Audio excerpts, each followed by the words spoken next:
부자 동네 아줌마가 1층에 있는 이 경비 아저씨를 베란다 창문을 열고 부른대요. 어이 경비. 그럼 경비가 와서 5층을 이렇게 올려다보면은 간식 먹으라고 떡을 던져준대.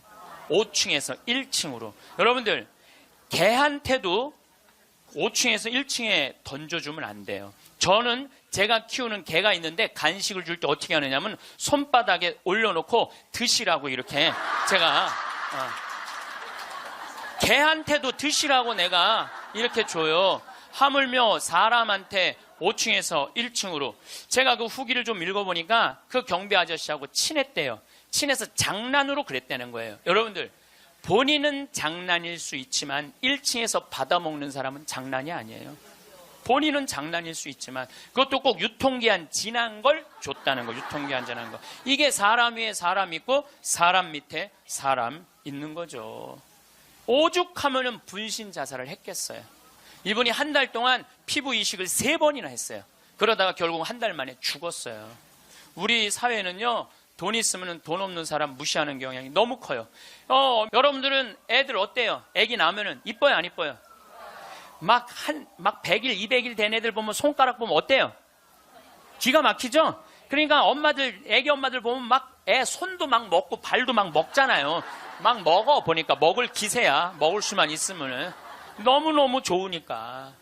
그리고 눈에 티만 들어가도 막 뭐 이거 비벼내고 그러는데 나한테 한다는 애가 신부님 이만한 애를 눈에 넣어도 안 아프대. 눈에 넣어도 안 아프대. 이걸 넣는데 어떻게 안 아파. 눈알이 터지든지 뭘 하든지 해야 될 거 아니야. 눈에 넣어도 안 아파. 그렇게 좋다는 거야. 그렇게. 아기를 보는 기쁨은요. 그건 세상에 돈으로 살 수 없는 기쁨이에요. 우리 집에도 드디어 조카가 장가를 가서 딸을 낳았어요. 로사라는 나는 이제 할아버지가 됐어요. 조카 손녀가 있어. 조카 손녀가. 근데 그 집에 가보면 참 볼만해요. 증조 할머니, 증조 할아버지, 할머니, 할아버지, 엄마, 아빠 6이서 둘러서갖고 얘가 이제 막 돌 며칠 전에 지났거든요. 얘는 가만히 보니까 아무것도 안 해. 그런데도 6이서 둘러서갖고 참 쳐다보고 있다가 눈만 뜨면 뭐라 그러냐면 눈 떴다. 눈 뜬 게 뭐 이렇게 대단한 일이라고.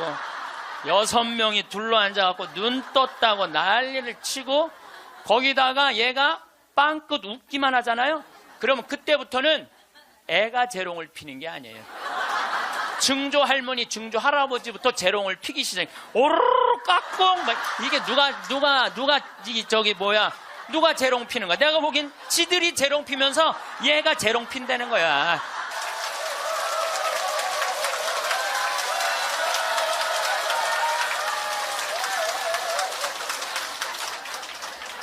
참 예수님.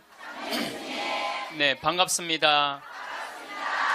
우선 시작기도 먼저 바치고 강의 시작하도록 하겠습니다. 성부와 성자와 성령의 이름으로. 아멘. 프란치스코 교황님께서 방문을 하셨어요. 교황님은 항상 전용기가 없으시기 때문에 그 나라 비행기를 타고 가세요. 우리나라는 대한항공을 타고 오셨죠. 이번에 미국에 갈 때는 아메리칸 에어라인을 타고 가셨어요. 근데 교황님이 딱 비행기를 타자마자 승무원들한테 이렇게 부탁을 하셨다고 그래요. 나는 미국으로 가는 내내 어떠한 특별한 대우도 원하지 않는다. 나를 여기 있는 탑승한 모든 승객하고 똑같이 대해줘라. 거기에는 무슨 추기경도 탔을 거고 기자단도 탔을 거고 수행원도 탔을 거예요. 근데 교황님은 특별한 대우를 원하지 않으셨다고 그래요. 그리고 교황님은 내릴 때 정말로 여러분들한테 감사하다고 승무원들한테 감사의 인사도 잊지 않으셨다고 그래요. 13억 명의 대표가 우리 프란치스코 교황님 아니야. 가톨릭 신자가 지금 13억 명이니까. 그런데 그 대단한 분이 어떠한 특별한 대우도 원하지 않는다고. 그래서 그 교황님을 수행한 승무원들이 마지막에 후기를 쓴 거를 제가 읽었는데 자기네들은 너무 특별한 대우를 원하지 않았던 그 교황님을 모시고 가면서 인생의 최대의 비행을 했다고 그래요. 너무너무 감동을 받았다고 그래요. 이렇게 세계 최고의 교황님도 특별한 대우를 원하지 않으셨는데 항공사의 부사장은 땅콩 안 까줬다고 매뉴얼 판으로 자기 직원, 자기 돈을 벌어주는 사람이야. 고마운 사람이죠. 자기 직원 손가락 마디를 때리고 무릎을 꿇치고 그 다음에 강제로 용서를 청하라고 그랬다는 거예요. 그리고 그것도 모자라니까 어떻게? 비행기를 돌려서 그 중요한 사무장을 비행기에서 내리게 했다는 거예요. 이게 바로 사람 위에 사람 있고 사람 밑에 사람 있는 거죠. 대한민국은요, 돈 있으면요, 갑질을 너무나 많이 해요.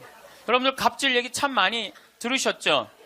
백화점에서 근무하는 분들, 은행에서 근무하는 분들, 병원에서 근무하는 분들, 심지어 전화 마케팅 하는 분들, 이런 분들이 우리나라에 지금 몇 명이 일을 하느냐 하면 700만 명 정도가 일을 해요. 그 700만 명들은 매일매일 무시를 당하고 살고 있는 거예요. 그러니까 수많은 사람들이 매일매일 무시를 당하고 있는 거죠. 그런데 우리들이 이 인생을 살아가면서 사람을 무시하라고 그런 권한을 받은 적이 한 번도 없어요. 사람을 존중하라고 우리는 예수님한테 가르침을 받았죠. 작년에 서울의 한 부자 동네에서 70살 먹은 아줌마가 70살 먹으면 아줌마예요, 여러분들. 예. 아, 웃을 일이 아니에요. 예. 이번에 유엔에서 나이 재정립이 나왔어요. 나이 재정립이 나왔는데 1살서부터 17살을 미성년이라고 그래요. 미성년. 예. 미성년 17살을 18살서부터 65살을 청년이라고 그래요. 청년. 이거는 제가 한 얘기가 아니고 유엔에서 한 얘기예요. 유엔에서 65살까지는 청년이라고 그래요. 나는 65살 미치다 한번 손 들어보세요. 이렇게 청년이 많아 지금. 여기에 청년이 엄청나게 많이 온 거예요. 우리 교회에 청년이 없다고 많은 교회 지도자들은 걱정을 합니다. 근데 저는 걱정할 일이 아니라고 생각해요. 여기 있는 이렇게 많은 청년들이 있는데 왜 걱정을 해? 그러니까 여러분들은 지금 성모에 활동해야 되는 분들이 아니라 청년에 활동해야 되는 분들이에요. 청년에. 만약에 내가 65이 돼서 애도 다 키웠고 결혼도 다 시켰고 나는 이제 늙었다. 65이 나는 늙었다. 이렇게 생각하는 분은 불행한 분이에요. 자, 나는 이제 할 일 다 했으니까 이제 뭐만 기다리고 있으면 돼? 죽을 날만 기다리고 있으면 되잖아요. 근데 죽을 날만 기다리고 있어야 되는데 지금 65살이 언제 죽느냐면 100살쯤 죽을 거예요. 그럼 몇 년 동안 죽을 날을 기다려야 되냐면 35년 동안 매일 죽을 날만 기다리고 있는 거야. 불행해요, 안 불행해요? 65, 난 이제 청년이 이제 끝났네? 66세부터 79살까지를 뭐라고 그러냐면 중년이라고 그래요. 중년. 네. 중년. 제가 한 얘기가 아니고 유엔이 한 얘기예요. 유엔이. 66세부터 79살. 자, 나는 66에서 79살이다. 한번 손 들어보세요. 이게 다 중년들이에요. 중년들. 아줌마들이 지금 79까지는, 그러니까 여기 지금 66세부터 79살까지 지금 노인대학 다니는 분들은 다 자퇴하세요. 다 자퇴하시고 어디에 다시 들어? 성모에 가입해야 돼. 성모에. 80살서부터 99살을 노년이라고 그래요. 노년. 예. 그리고 100살서부터 노인이라고 그래요. 노인. 예. 100살서부터 노인이라고 그래요. 그러니까 지금 오늘은 여기 노인이 하나도 있어요, 없어요? 한 명도 없어요. 여기 노인 한 명도 없어요. 이제 100살쯤 되면은 그때 이렇게 말해도 돼요. 이제 나가 늙었으니까 이제 좀 집에서 쉬어야 되겠다. 이렇게 생각하시면 돼요. 어쨌든 70살 먹은 아줌마가, 부자 동네 아줌마가 1층에 있는 이 경비 아저씨를 베란다 창문을 열고 부른대요. 어이 경비. 그럼 경비가 와서 5층을 이렇게 올려다보면은 간식 먹으라고 떡을 던져준대.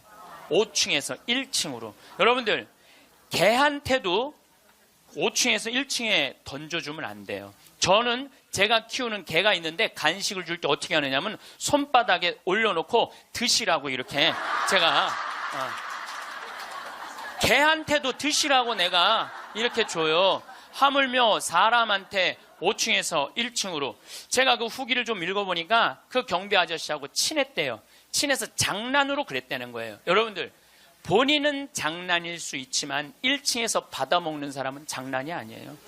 본인은 장난일 수 있지만 그것도 꼭 유통기한 지난 걸 줬다는 거. 유통기한 지난 거. 이게 사람 위에 사람 있고 사람 밑에 사람 있는 거죠. 오죽하면은 분신 자살을 했겠어요. 이분이 한 달 동안 피부 이식을 3번이나 했어요. 그러다가 결국 한 달 만에 죽었어요. 우리 사회는요, 돈 있으면 돈 없는 사람 무시하는 경향이 너무 커요. 며칠 전에도 뭐 수아브로 스키라고 무슨 액세서리, 거기에서 어떤 사람이 와갖고 점원들한테 이거 고쳐주지 않는다고 무릎 꿇히게 하고. 여러분들, 똑같은 사람끼리 무릎을 꿇히게 한다는 게 말이 돼요? 그 사람은 그 제품을 쓸 자격이 없는 사람이에요. 돈만 있다고 좋은 제품을 쓰는 게 아니라는 거예요. 돈도 있고 그 돈을 쓸 만한 인격도 갖춰야 되는데 우리는 돈만 있고 뭐가 없어?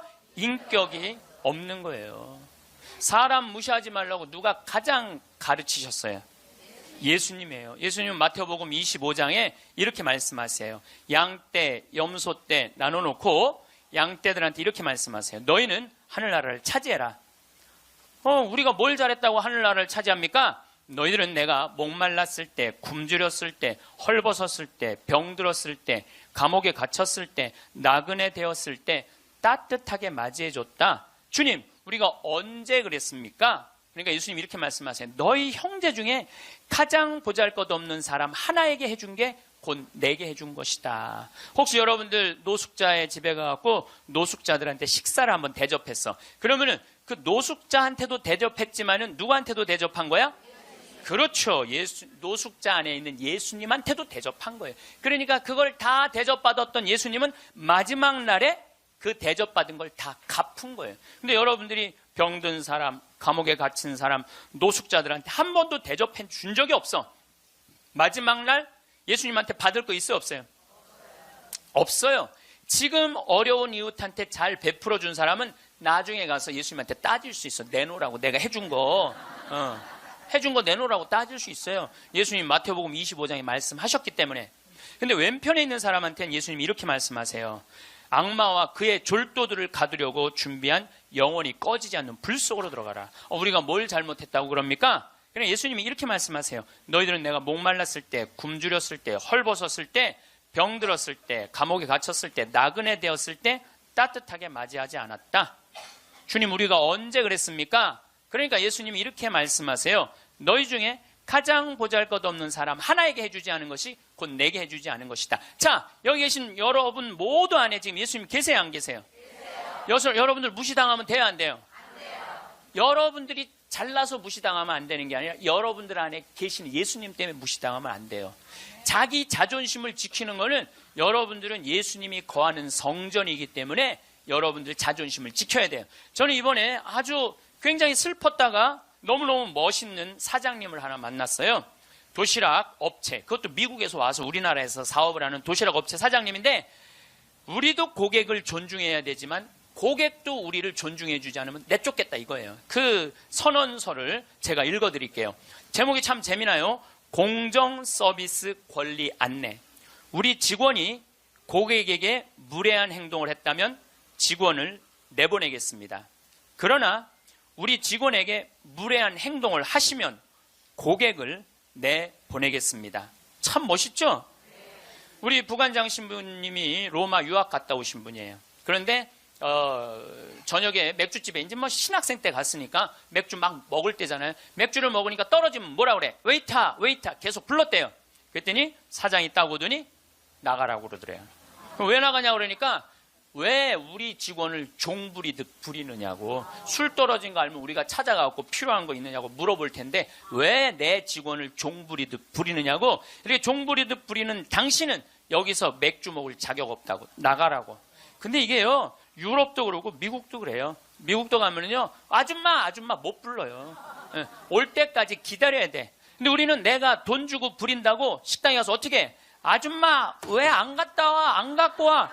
이게 종부리듯 부리는 거예요. 이 뒷말이 더 멋있어요. 상품과 대가는 동등한 교환입니다. 우리 직원들은 훌륭한 고객들에게 마음 깊이 감사를 담아 서비스를 제공하겠지만 무례한 고객에게까지 그렇게 응대하도록 교육하지는 않겠습니다. 그러니까 무례한 고객한테 죄송합니다, 죄송합니다 그렇게 안 가르치겠다는 거예요. 당신은 물건 살 자격 없으니까 나가라고 가르치겠다는 거예요. 우리 직원들은 언제 어디서 무슨 일을 하든지 항상 존중을 받아야 할 훌륭한 젊은이들이며 누군가에게는 금쪽 같은 자식이기 때문입니다.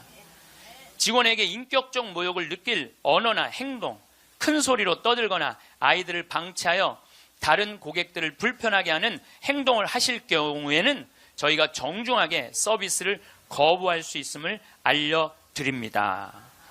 사장이 이렇게 딱 써놓은 거예요. 앞에다가. 얼마나 멋있는지 몰라요. 그러니까 예수님도 어느 누구도 함부로 대하지 말라는 거. 어느 누구도. 또 마태복음 18장 10절에 이런 말씀을 하세요. 너희 중에 가장 작은이라도 업신 여기지 말아라. 왜냐하면 그의 수호천사가 하늘에서 매일 아버지의 얼굴을 뵙고 있다 그래요. 수호천사가. 여기 계신 분들 이렇게 말씀하시는 분들 계세요. 나는 지질이 복도 없는 년이라고. 나는 남편 복도 없고 자식 복도 없는 지질이 복도 없는 년이라고.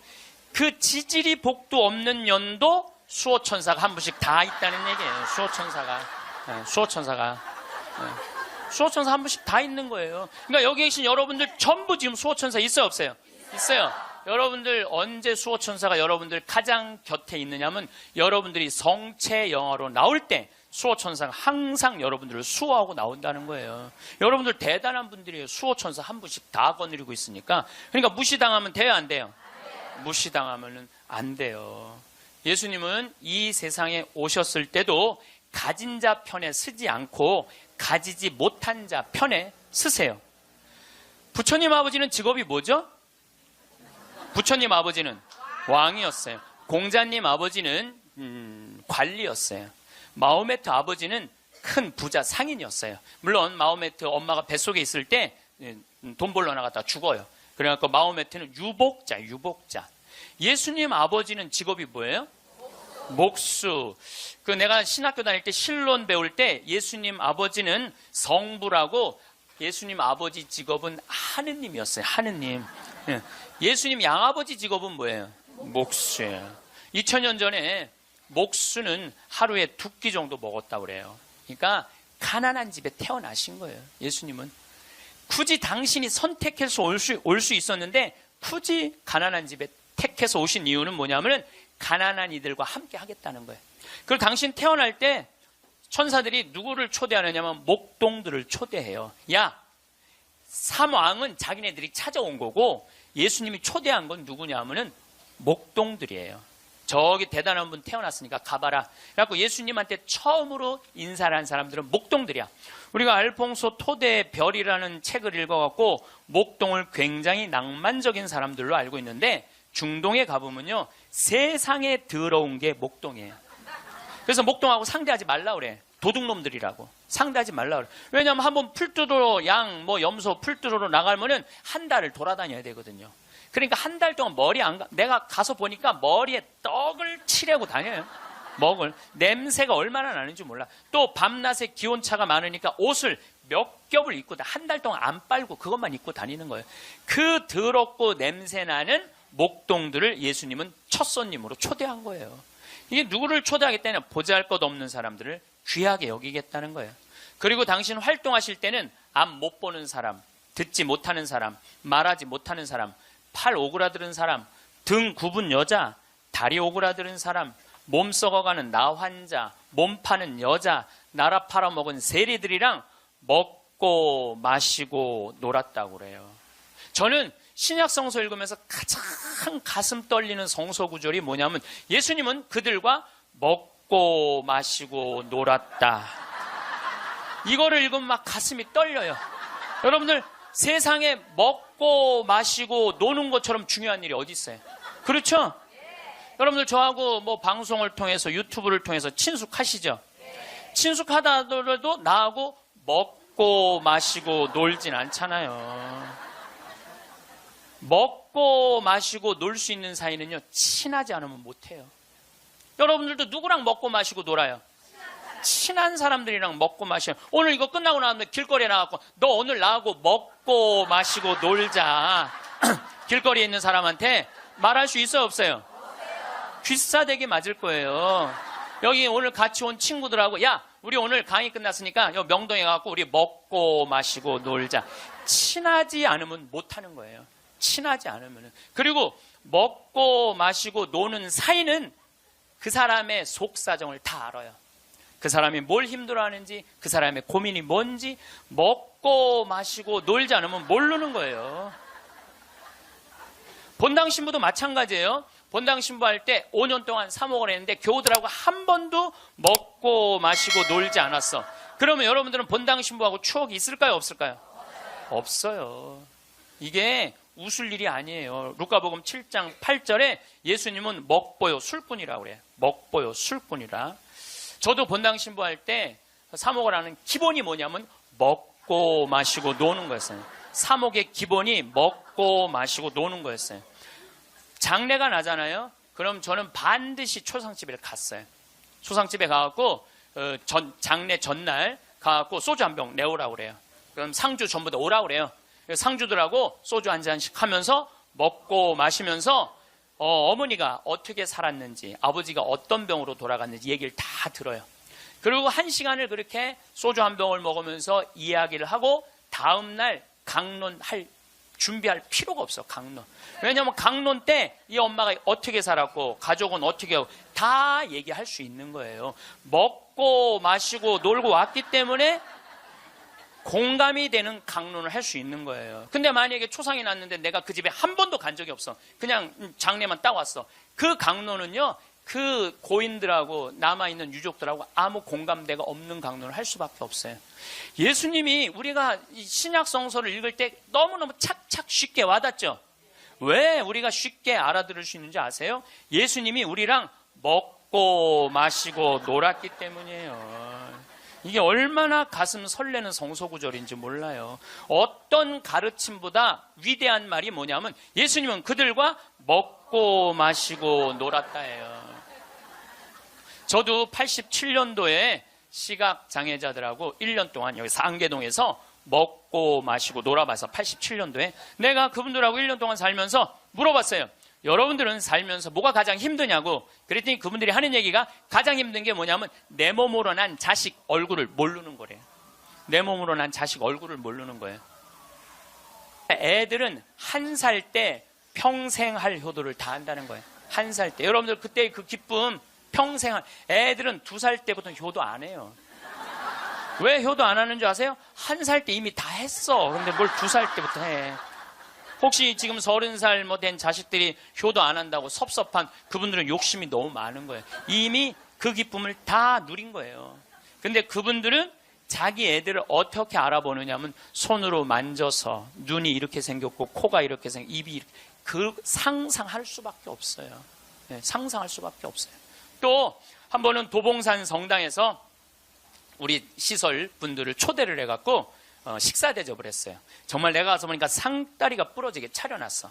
그런데 옆에 있던 형제가 나한테 그러는 거야. 학사님, 우리는 이렇게 상다리가 부러지게 차려놔도 아무 소용이 없다는 거예요.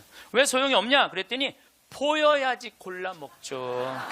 어디 있는 줄 알아야지. 냄새는 나는데 어디 있는지 알아야지 골라 먹죠. 그러니까 옆에 봉사자들이 한 분씩 앉아갖고 고등어 들어갑니다. 두부 들어갑니다. 김치 들어갑니다. 그래야지 먹는 거예요. 근데 우리 생태마을에 딱 음식 차려놓으면은 막 김치, 뭐 고등어 막 이제 묵은지 절여놓은 거 보면 막 이분들 막 입에 군침이 돈대. 딱 보면은 막 깍두기 쫙 빨갛게 해놓고 막 김치찌개 두부 딱 올려주면 입에 군침이 돈다는 거예요. 우린 눈으로 먹는 거예요, 먼저. 눈으로 먹고 입에 군침이 도는 거예요. 이걸 영어로 뭐라고 그러냐면 My mouth is watering 그래요. 네. 군침 돈다. My mouth is watering. 군침이 도네요.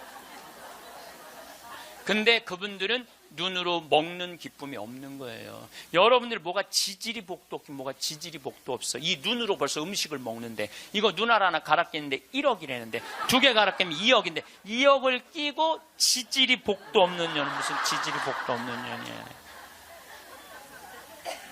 또 87년도는 그 인천에서 수원에서 전철이 전부 다 의정부로 갔어요. 그때만 해도 우리 시각장애자들이 전철에서 바구니 들고 어두운 밤에 깜깜한 밤에 이러고 가면은 500원씩 1000원씩 줬어요. 기억나시죠? 네. 그렇게 하루 종일 전철을 오고 가면서 모으면은 그때 돈으로 꽤 컸대요. 15,000원, 2만원 됐대요. 그때 돈으로. 그러면은 창동이나 도봉역에서 딱 내리면은 도둑놈들이 따라다니다가 역에서 나가면은 그걸 낚아채 가는 거예요. 그걸 낚아채 가는 거예요. 그럴 때 너무너무 속상하다는 거. 너무너무 화가 나. 하루 종일 고생한 건데. 그러니까 누굴 데리고 나가느냐면 5학년, 6학년, 중학교 1학년 된 자기 애들을 데리고 나가는 거예요. 자기 애들은 그거 일 나가는 게 죽기보다 싫은 거예요. 매일 그 우리 시설 마당에서 애들이 울어. 너 왜 울어? 그러면 자기 일 나가기 싫다는 거예요. 네가 무슨 일을 나가는데? 애들이 얘기해 주는 거예요. 낚아채 갖고 엄마 아빠가 나 데리고 나간다고. 그럼 엄마 아빠 손잡고 지팡이 잡고 전철 안에 왔다 갔다 하는 거 걔네들이. 그러는 수원이나 인천은 아무 상관없대요. 창동이나 도봉역에 딱 그 전철을 지나갈 때 되면 누굴 만나냐면 반 친구들을 만나는 거예요. 반 친구들이 그걸 보고 다음날 학교 가서 다 소문을 내는 거예요. 제 엄마 손잡고 구걸하러 다닌다고. 얼마나 그 나이에 자존심이 상해요. 그러니까 내가 그들과 1년 동안 먹고 마시고 놀지 않았으면 그분들의 아픔을 몰랐을 거예요. 예수님은 이 세상에 오셔서 3년 동안 정말 가지지 못한 사람이나 가진 사람이나 누구하고 먹고 마시고 놀았어요. 그러니까 강생이라는 말 참 많이 듣죠. 예수님은 이 세상에 강생하셨다. 그냥 몸만 오신 게 아니에요. 삶 자체로 이 세상에 들어오신 거예요. 그래서 우리랑 먹고 마시고 놀면서 우리가 고민하는 게 뭔지, 우리가 힘들어하는 게 뭔지 너무너무 잘 아셨어요. 그래서 예수님은 특별히 아픈 사람들, 병든 사람들 고쳐주는 거 주저하지 않으셨어요. 다 고쳐주셨어요. 지금 한국에는 크리스찬이 2천만이 있어요. 개신교 1,500만, 가톨릭 500만. 크리스찬이라는 건 뭐냐면 그리스도처럼 살겠다는 거예요. 여기 계신 여러분들 전부 왜 세례받았냐면 그리스도처럼 살라고 세례받은 거야.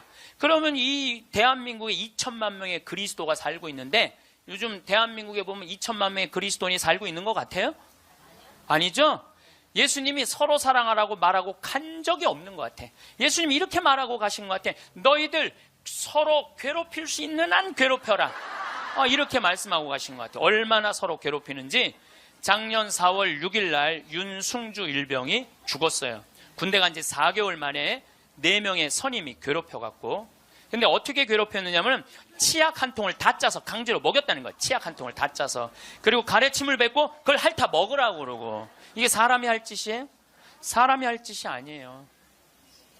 죽기 이틀 전에는 냉동 음식을 입에다가 집어넣고 얼굴을 때리고 바발이 튀어나오면 다시 삼키라고 그러고 핥아서. 결국은 기도가 막혀서 죽었다고 발표가 나왔어요. 그런데 윤승주 일병 사돈 쪽에 정형외과 의사가 있어요. 젊은 애가 기도가 막혀 죽을 리가 없다. 한번 시신을 다시 보자. 시신을 꺼내봤더니 온몸에 피멍이 다 들은 거야. 이틀 동안 마대자루로 때린 거예요. 그래갖고 맞아 죽은 거예요. 쉽게 말하면 맞아 죽은 거예요. 잠도 안 재우고. 근데 윤승주 일병은 군대 가기 전에 전액 장학생이었어요. 대학생이었는데 그리고 과 대표였고 이렇게 멀쩡한 아이가 군대 가고 죽은 거예요. 그래서 작년 내내 군대를 개혁한다고 난리를 치는데 저는 군대를 개혁해서 될 일이 아니에요. 여러분들 우리나라 애들은 군대 가기 전에 이미 다 망가져서 들어가요. 우리나라 중고등학교 애들 여러분들 남자애들 보면 눈빛 보면 어때요? 살벌하지 않아요? 이렇게 눈빛 딱 마주치면은 어떤 놈이야 걸리지 내가 오늘 가만히 안 놔둬 이런 기세예요. 우리나라 지금 중고등학교 남자애들은 극도의 스트레스 속에서 자라는 거예요. 왜? 경쟁 속에서 경쟁만 가르치고 협력, 이해, 양보, 사랑 이런 게 안 배워요. 경쟁, 출세 1등만 배운 애들이야. 그러니까 눈에 도끼가 있는 거야 애들이. 그런 애들이 군대 가고 서로 괴롭히는 거예요. 이미 군대 가기 전에 망가진 거예요. 여러분들 텔레비전 보면 요즘 대한민국 뭔가 잘못 가고 있다는 생각 안 들어요? 뭔가 우리 지금 잘 가고 있어요? 잘 못 가고 있어요. 대한민국 건국이념은 뭐예요? 홍익인간 그건 4348년 전에 단군 할아버지가 한 얘기고 대한민국 건국이념은 뭐예요? 대한민국 건국 이념은 뭐냐면 우리도 한번 잘 살아보세요. 돈이야, 돈. 돈이라면요 무슨 짓이든 해요. 정말 지난 70년 동안 돈을 벌기 위해서 우리는 혈안이 돼 있었어요. 그리고 우리나라는 돈을 많이 벌었어요. 참 많이 벌은 나라예요. 전 세계 다녀보세요. 대한민국처럼 좋은 차 타고 여러분들처럼 이렇게 기가 막히게 멋있는 옷 입고 여러분들처럼 잘 먹는 나라 거의 없어요. 전 세계에서 10위 안에 들어요. 10위 안에 들어요. 참 잘 먹고 잘 살아요. 근데 무슨 영국의 옥스퍼드 대학 나오고 우리나라 기자가 이런 말을 했어요. 기적을 이룬 나라, 기적을 이룬 나라, 기쁨을 잃은 나라. 기적은 이루었는데 너무너무 잘 살긴 하는데 기쁨이 없는 나라야. 전부 다 여기다 헬 조선이야. 지옥 조선이 지옥 조선. 우리나라를 지금 그렇게 표현하거든요. 그리고 애들이 흙수저 물고 태어났다고. 누구는 금수저 물고 태어났는데 누구는 흙수저 물고 태어났다고. 내가 보기엔 너무 잘 사는데 이런 표현들이 있는 거예요. 이거는요 돈보다 더 높은 가치가 있거든요. 이제 대한민국이 추구해야 되는 건 뭐냐면 돈보다 더 높은 가치를 추구해야 될 때예요. 이제는. 근데 아직도 돈이야. 아직도 돈. 아직도 경제 그래요. 정의, 인권, 자유, 생태계, 자연 이 높은 가치들이 있는데 우리는 아직도 경제예요. 작년 4월 16일 날 세월호가 왜 침몰했어요? 돈 때문에 침몰한 거예요. 6,000톤급 큰 배들은요, 배 밑에 평형수를 심어야, 이렇게 다 둬야 돼요. 근데 우리는 4분의 1밖에 평형수를 안 담고 4분의 3은 뭐 실은 거야? 돈 실은 거예요, 돈. 그러니까 304명이나 죽었죠. 단원고등학교 아이들 249명, 피어보지도 못한 그 꽃들이 249명이 죽었어요. 이게 대한민국 모두의 책임이에요. 세월호의 책임만이 아니라는 거예요. 어른 55명이 죽은 거예요. 돈 때문에. 핀란드라는 나라는 건국 이념이 뭐냐면 나눔이야, 나눔. 이 나라는 러시아의 100년 지배를 받아요. 100년 지배를 받으면서 독립을 해요. 국민들이 모여갖고 우리 진짜 잃었던 나라를 찾았으니까 이 나라를 어떻게 건설해 나갈 것이냐? 국민들이 그래요. 콩알 한쪽이라도 나눠 먹자. 그래서 이 나라는요, 가난했을 때부터 나누기 시작하고 지금까지도 잘 나눠요. 지금까지도. 지금 국민소득 6만 달러예요. 이 나라는 초등학교, 중고등학교 전액 무상교육이에요. 근데 더 놀라운 건 대학생들도 전부 공짜로 대학 다 다녀요. 그리고 기숙사도 다 공짜야. 시골에서 헬싱키로 공부하러 올라왔어. 그러면은 기숙사비 다 국가에서 다 대줘요. 근데 더 놀라운 건 대학생들이 돈이 없어갖고 아르바이트 할까봐, 책 사볼 돈이 없어서 아르바이트 할까봐 아르바이트 하지 말어, 공부해. 그러면서 책값 하라고 모든 대학생들한테 한 달에 43만 원씩 용돈을 줘요. 모든 학비도 안 되는데 용돈도 줘. 이 나라는 석박사까지 공짜예요. 프로그램 참여하면 석박사까지 다 공짜야. 그러려면 뭘 많이 내야 돼? 세금을 많이 내야 되잖아요. 이 나라는 한 700만 원 정도 월급 받는 사람들이 세금을 얼마를 내냐면 320만 원 정도 내요.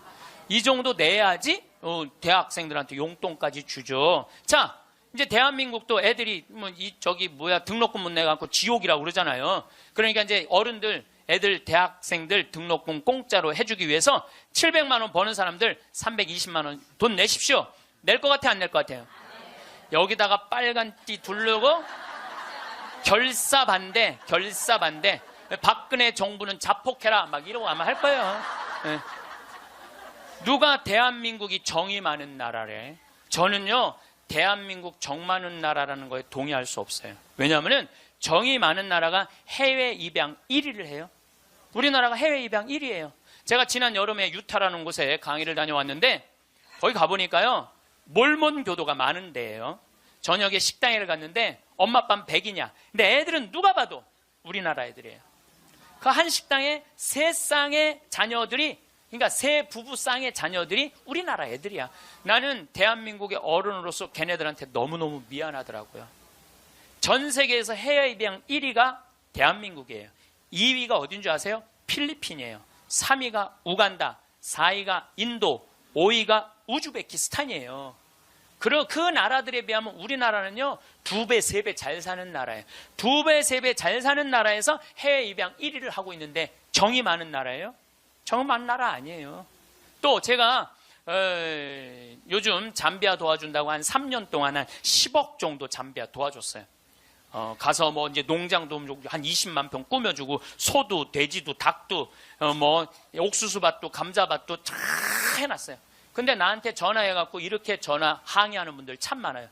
대한민국에도 굶어 죽는 사람 많은데 뭐하러 아프리카까지 가서 도와주느냐고, 정신 있는 거냐 없는 거냐, 나한테 이렇게 전하는 분들 참 많아요. 여러분들, 우리나라가요 6.25 전쟁 끝나고 난 다음에요 미국에서요 밀가루 받아서 먹고 살았어요. 밀가루. 그래서 우리 천주교하고 밀가루하고 인연이 많아요. 정부를 못 믿으니까 밀가루를 어디다 줬어? 성당에 다 갖다 줬어요. 그래서 성당에서 나눠줬어요. 그래서 옛날에는 밀가루 받아 먹으려고 세례 받는다 그래서 밀가루 신자라는 말까지 나왔어요.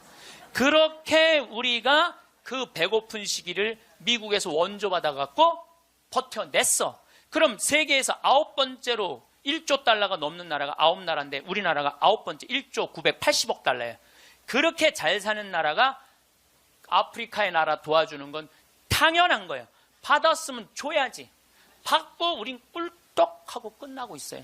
근데 그게 OECD 국가 중에 가난한 나라 안 도와주기로 우리나라가 1등이에요. 뭐가 정이 많은 나라예요. 말로만 정 많으면 다예요. 정이 많은 나라가 아니에요.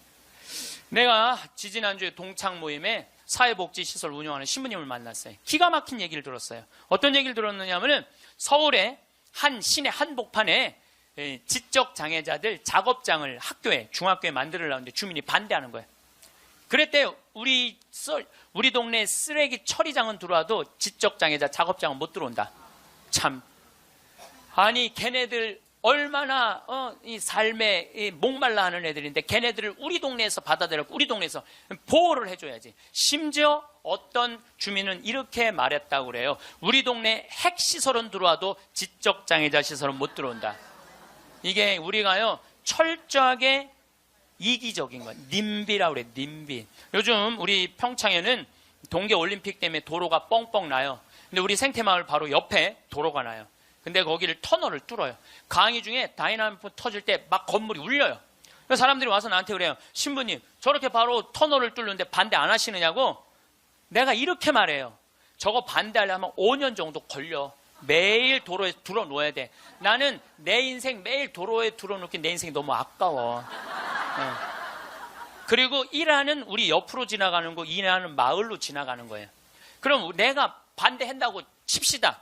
그럼 이 안은 누구한테로 지나가는 거야? 마을로 지나가는 거예요. 그럼 내 옆길은 안 되고 옆에 마을은 괜찮고. 이게 이기적인 거예요. 이기적인 거.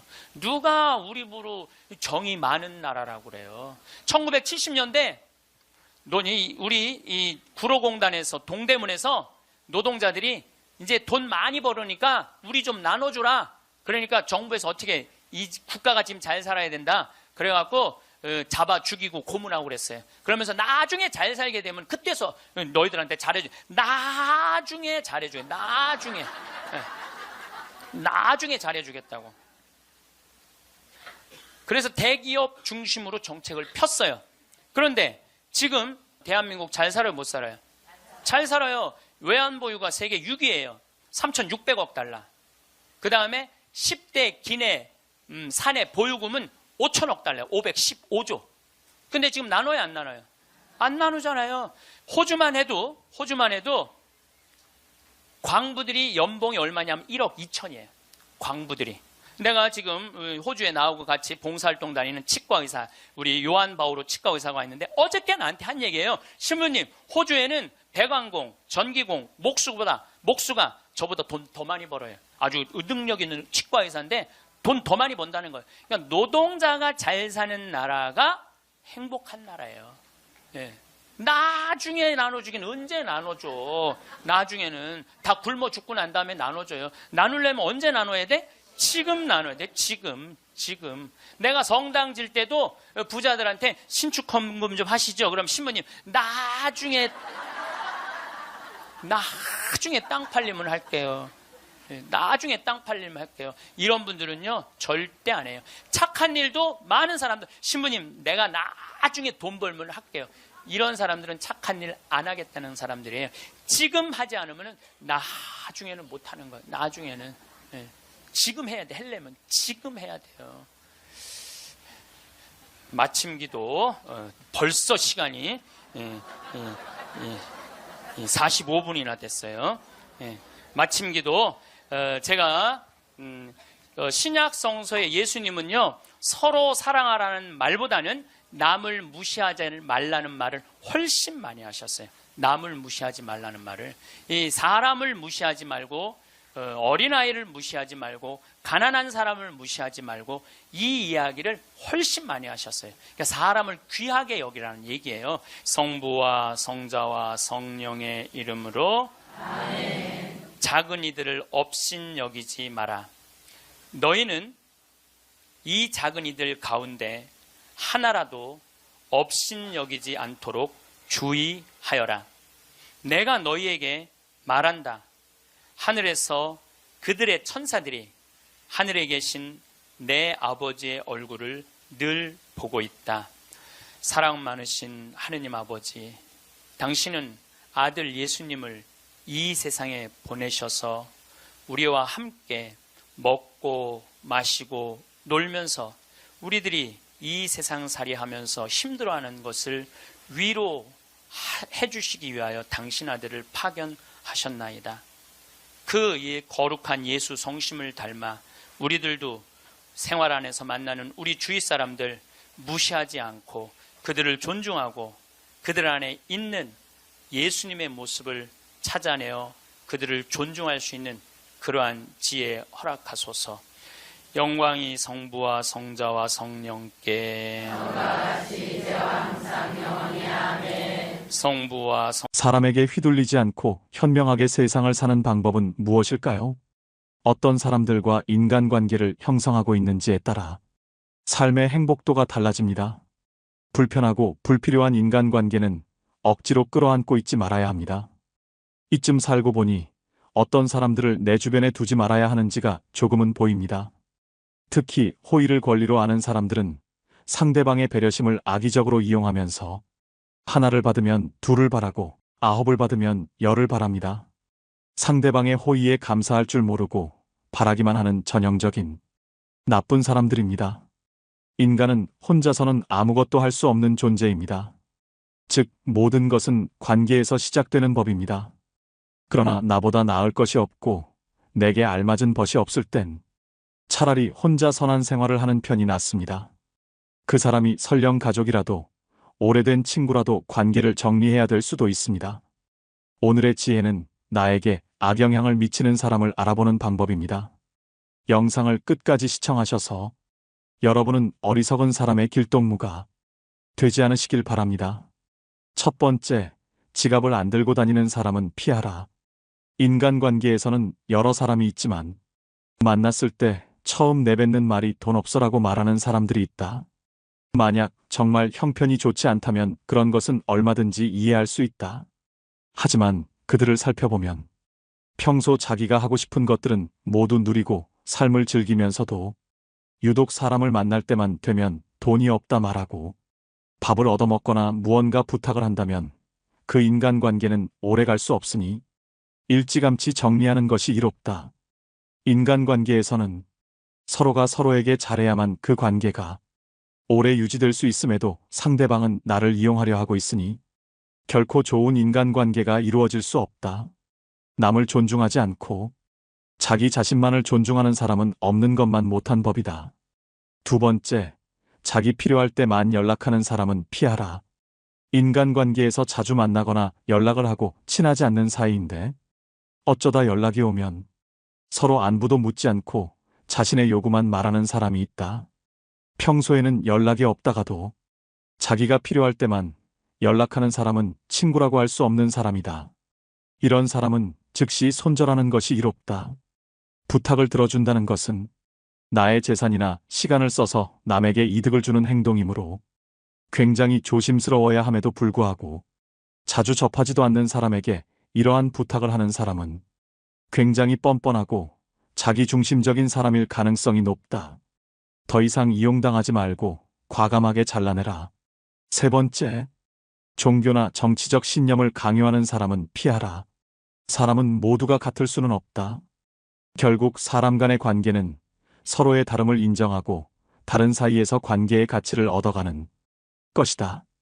따라서 크게 아무리 자신에게 좋다 한들 남에게 강요해서는 안 되는 법이지만 그 중에서도 종교나 정치적인 신념은 결코 강요해서는 안 된다. 이런 사람을 계속 만나는 것은 매우 피곤한 일이고 실제로도 인간관계에서 신념으로 인해 다툼이 일어나고 주먹다짐으로 번지기까지 한다. 이런 사람들을 맞춰주기 위해서는 내 신념을 속이던지 신념을 포기해야만 한다. 이런 사람과 의미 없이 논쟁하지 마라. 현명한 사람들은 어떠한 상황에서도 상대방 진심을 짓밟는 의미 없는 논쟁은 하지 않는다.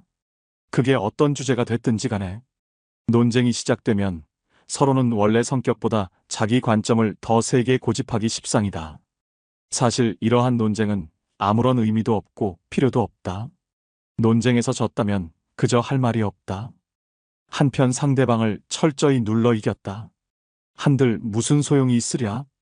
그것은 일시적으로 승리를 거둔 것일 뿐. 그 승리의 쾌감은 결코 오래가지 못한다.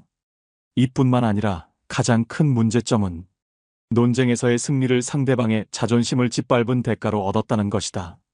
남의 체면을 깎아 얻은 승리 때문에 상대로부터 원한을 사서 언젠가 큰 화를 당할지도 모르는 일이다. 네 번째에 만났을 때 괴로운 친구는 피하라. 우리 인간관계에서는 친구와 약속을 정하면 취소가 되길 바라는 마음이 들고 만나도 크게 재미도 없고 핑계를 대서라도 집에 있고 싶어지는 그런 친구가 생기기 마련이다. 처음에는 만나면 즐거웠던 친구가 점점 재미없어지고 나와 안 맞는 것 같다는 생각이 들면 인간관계를 정리해야 하는 하나의 신호로 받아들여도 좋다.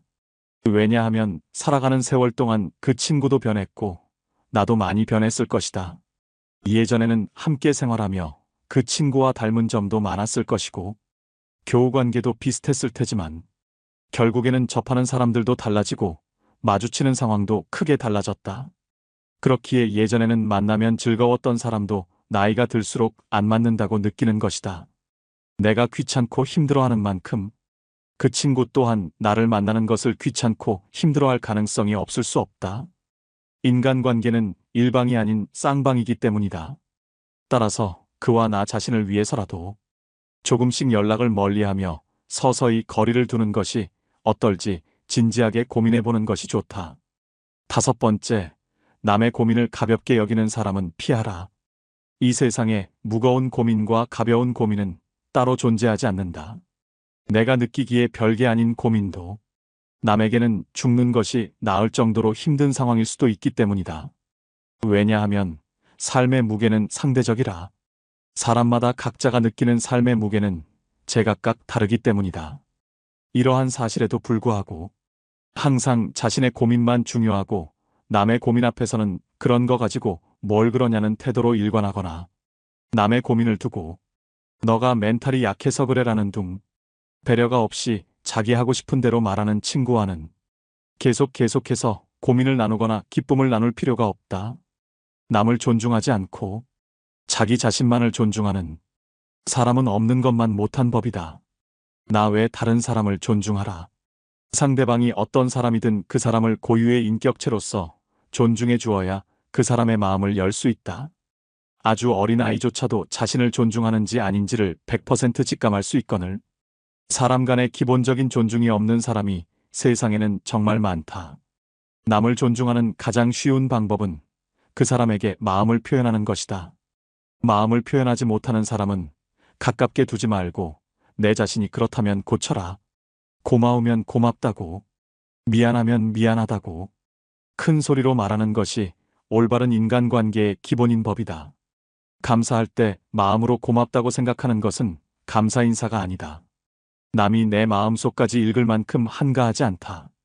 감사를 표현하지 않는 사람을 멀리하고 나 역시 남들에게 감사를 표현하라. 남의 즐거운 점을 보거든 같이 기뻐해주고 남의 슬픔을 보거든 그를 위로해 주어라. 남의 고통을 즐거워하는 자가 있다면 존중이 없는 자이다. 남의 부덕한 행위를 기뻐하는 것은 부덕한 행위 그 자체보다 더 나쁘고 교활한 행위이다. 다른 사람의 고통과 불행을 즐거워해서는 안 된다. 이런 사람이 친구라고 생각해 본다면 내가 고통받고 있을 때 그들은 속으로 웃고 있지 않겠는가? 여섯 번째, 약속을 쉽게 어기고 가볍게 생각하는 사람은 피하라.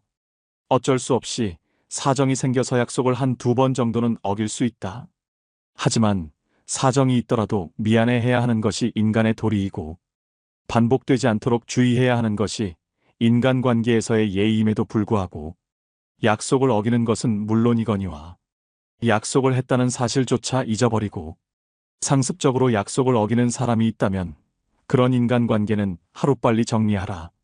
인간관계는 절대 일방이 될 수 없다. 서로가 서로를 존중함으로써 만들어지는 관계에서 나를 존중하지 않는 사람을 억지로 데리고 갈 필요가 없다. 당신은 존중받을 권리가 있는 사람임을 결코 잊지 마라. 일곱 번째, 자신의 푸념만 계속하는 사람은 피하라. 예나 지금이나 우울하지 않은 사람은 드물다. 모두가 우울할 때가 있고 그 우울함을 위로받고 싶어 한다. 하지만 이러한 푸념도 그 상황에 맞게 해야 하는 것이지. 상황에 맞지 않는 푸념은 다른 사람에 대한 배려가 없는 사람이다. 나는 상대방과 즐거운 시간을 보내고 싶은데 상대방이 매번 자신의 우울한 점만을 계속해서 말하는 것은 나에 대한 배려는 온데간데 없고 그저 자신의 나쁜 감정을 버리기 위한 쓰레기통으로 생각하는 것이다. 상대방이 나에게 버린 나쁜 감정을 받아들이면 감정 쓰레기통이 되는 법이다. 그저 안 받으면 그만이니 그 사람과의 관계를 재설정하는 것을 진지하게 고민해 보아라. 이렇게 자신의 슬픈 감정만을 버리는 친구는 멀리하고 잘 들어주는 친구를 가까이 하라. 자연은 우리에게 두 개의 귀와 두 개의 눈을 주었고 혀는 오직 하나만을 허락하였다. 이것은 왜일까 생각해보면 분명 말하기보다는 듣고 보기를 더 많이 하라는 하늘의 뜻일 것이다. 말을 제일 잘하는 사람은 논리적으로 말하는 사람이 아니라 남의 말을 잘 들어주는 사람임을 명심하라. 슬픔은 공유해서 좋을 것이 별 없다. 슬픔은 내 주변 사람 모두를 부정적인 감정으로 물들게 한다. 나의 슬픔을 위로해주지 않는다고 그 사람을 비난하지 마라. 타인 혹은 세상에 절대로 많은 것을 기대해서는 안 된다. 그저 무시하면 그만이다. 여덟 번째, 자주 다투고 편가르게 하는 사람은 피하라. 주변을 보면 다툼이 끊이질 않는 사람들이 있다. 이런 사람들의 특징은 굳이 싸우지 않고 넘어갈 부분임에도 그냥 넘어가는 경우가 없다. 또한 같은 인간관계에 속해 있는 다른 사람과 다툰 후에 자신의 편을 들어주기를 강요하여 다른 사람을 곤란하게 만든다. 인생을 살아가는 데 있어서 우리가 만날 수 있는 사람의 수는 지극히 한정돼 있다. 사람 하나하나가 소중함에도 불구하고 이렇게 자주 다투고 편가르는 친구를 만난다면 인간관계 전체를 망치게 된다. 싸움은 결코 인간에게 도움되는 행위가 아니다. 싸움은 졸렬한 자기 주장에 불과한 행위로 현명한 사람은 결코 감정적으로 남과 싸우지 않는다. 자주 다투는 사람을 살펴보면 자신의 감정을 절제하지 못하고 항상 남과의 논쟁을 하기 바쁘다. 이런 사람들은 자신의 잘못을 좀처럼 인정하지 않는다. 만약 내가 자주 다투는 사람 같다면 스스로를 돌아보아야 한다. 나에게 무슨 잘못이 있는 건 아닌지 설령 나에게 잘못이 없다고 해도 무엇인가를 찾으려 노력해야 한다. 싸움이라는 것은 혼자 하는 것이 아닌 사람과 사람이 하는 것이기에 일방의 잘못만으로 시작되지는 않기 때문이다. 또 이런 사람들의 특징은 굉장히 오만한 성격을 갖고 있다는 것이다. 자기가 옳다고 생각하고 편을 들어달라 하는 사람은 스스로를 과대평가하는 오만한 사람이다. 자기 의견을 다른 사람에게 강요하는 것은 옳은 사람이 아닌 그저 억지 부리는 사람일 뿐이다. 이런 사람들은 본인이 옳다고 생각하는 견해나 자신의 가치관을 남에게 강요한다. 하지만 강요받는 쪽도 자신의 의견이 있고 옳다고 생각하는 것이 있는 법이다. 다른 사람의 의견을 무시하고 자기 의견이나 방법을 남에게 강요하는 사람은 자신의 우월성을 과시하고 싶거나 자신의 불안감을 없애려는 욕망을 가졌을 가능성이 있다. 이런 사람들의 특징은 왜 저런 착각을 할까? 혀를 내두를 정도로 본인의 능력이나 외모를 실제보다 높이 평가하는 경향이 있다.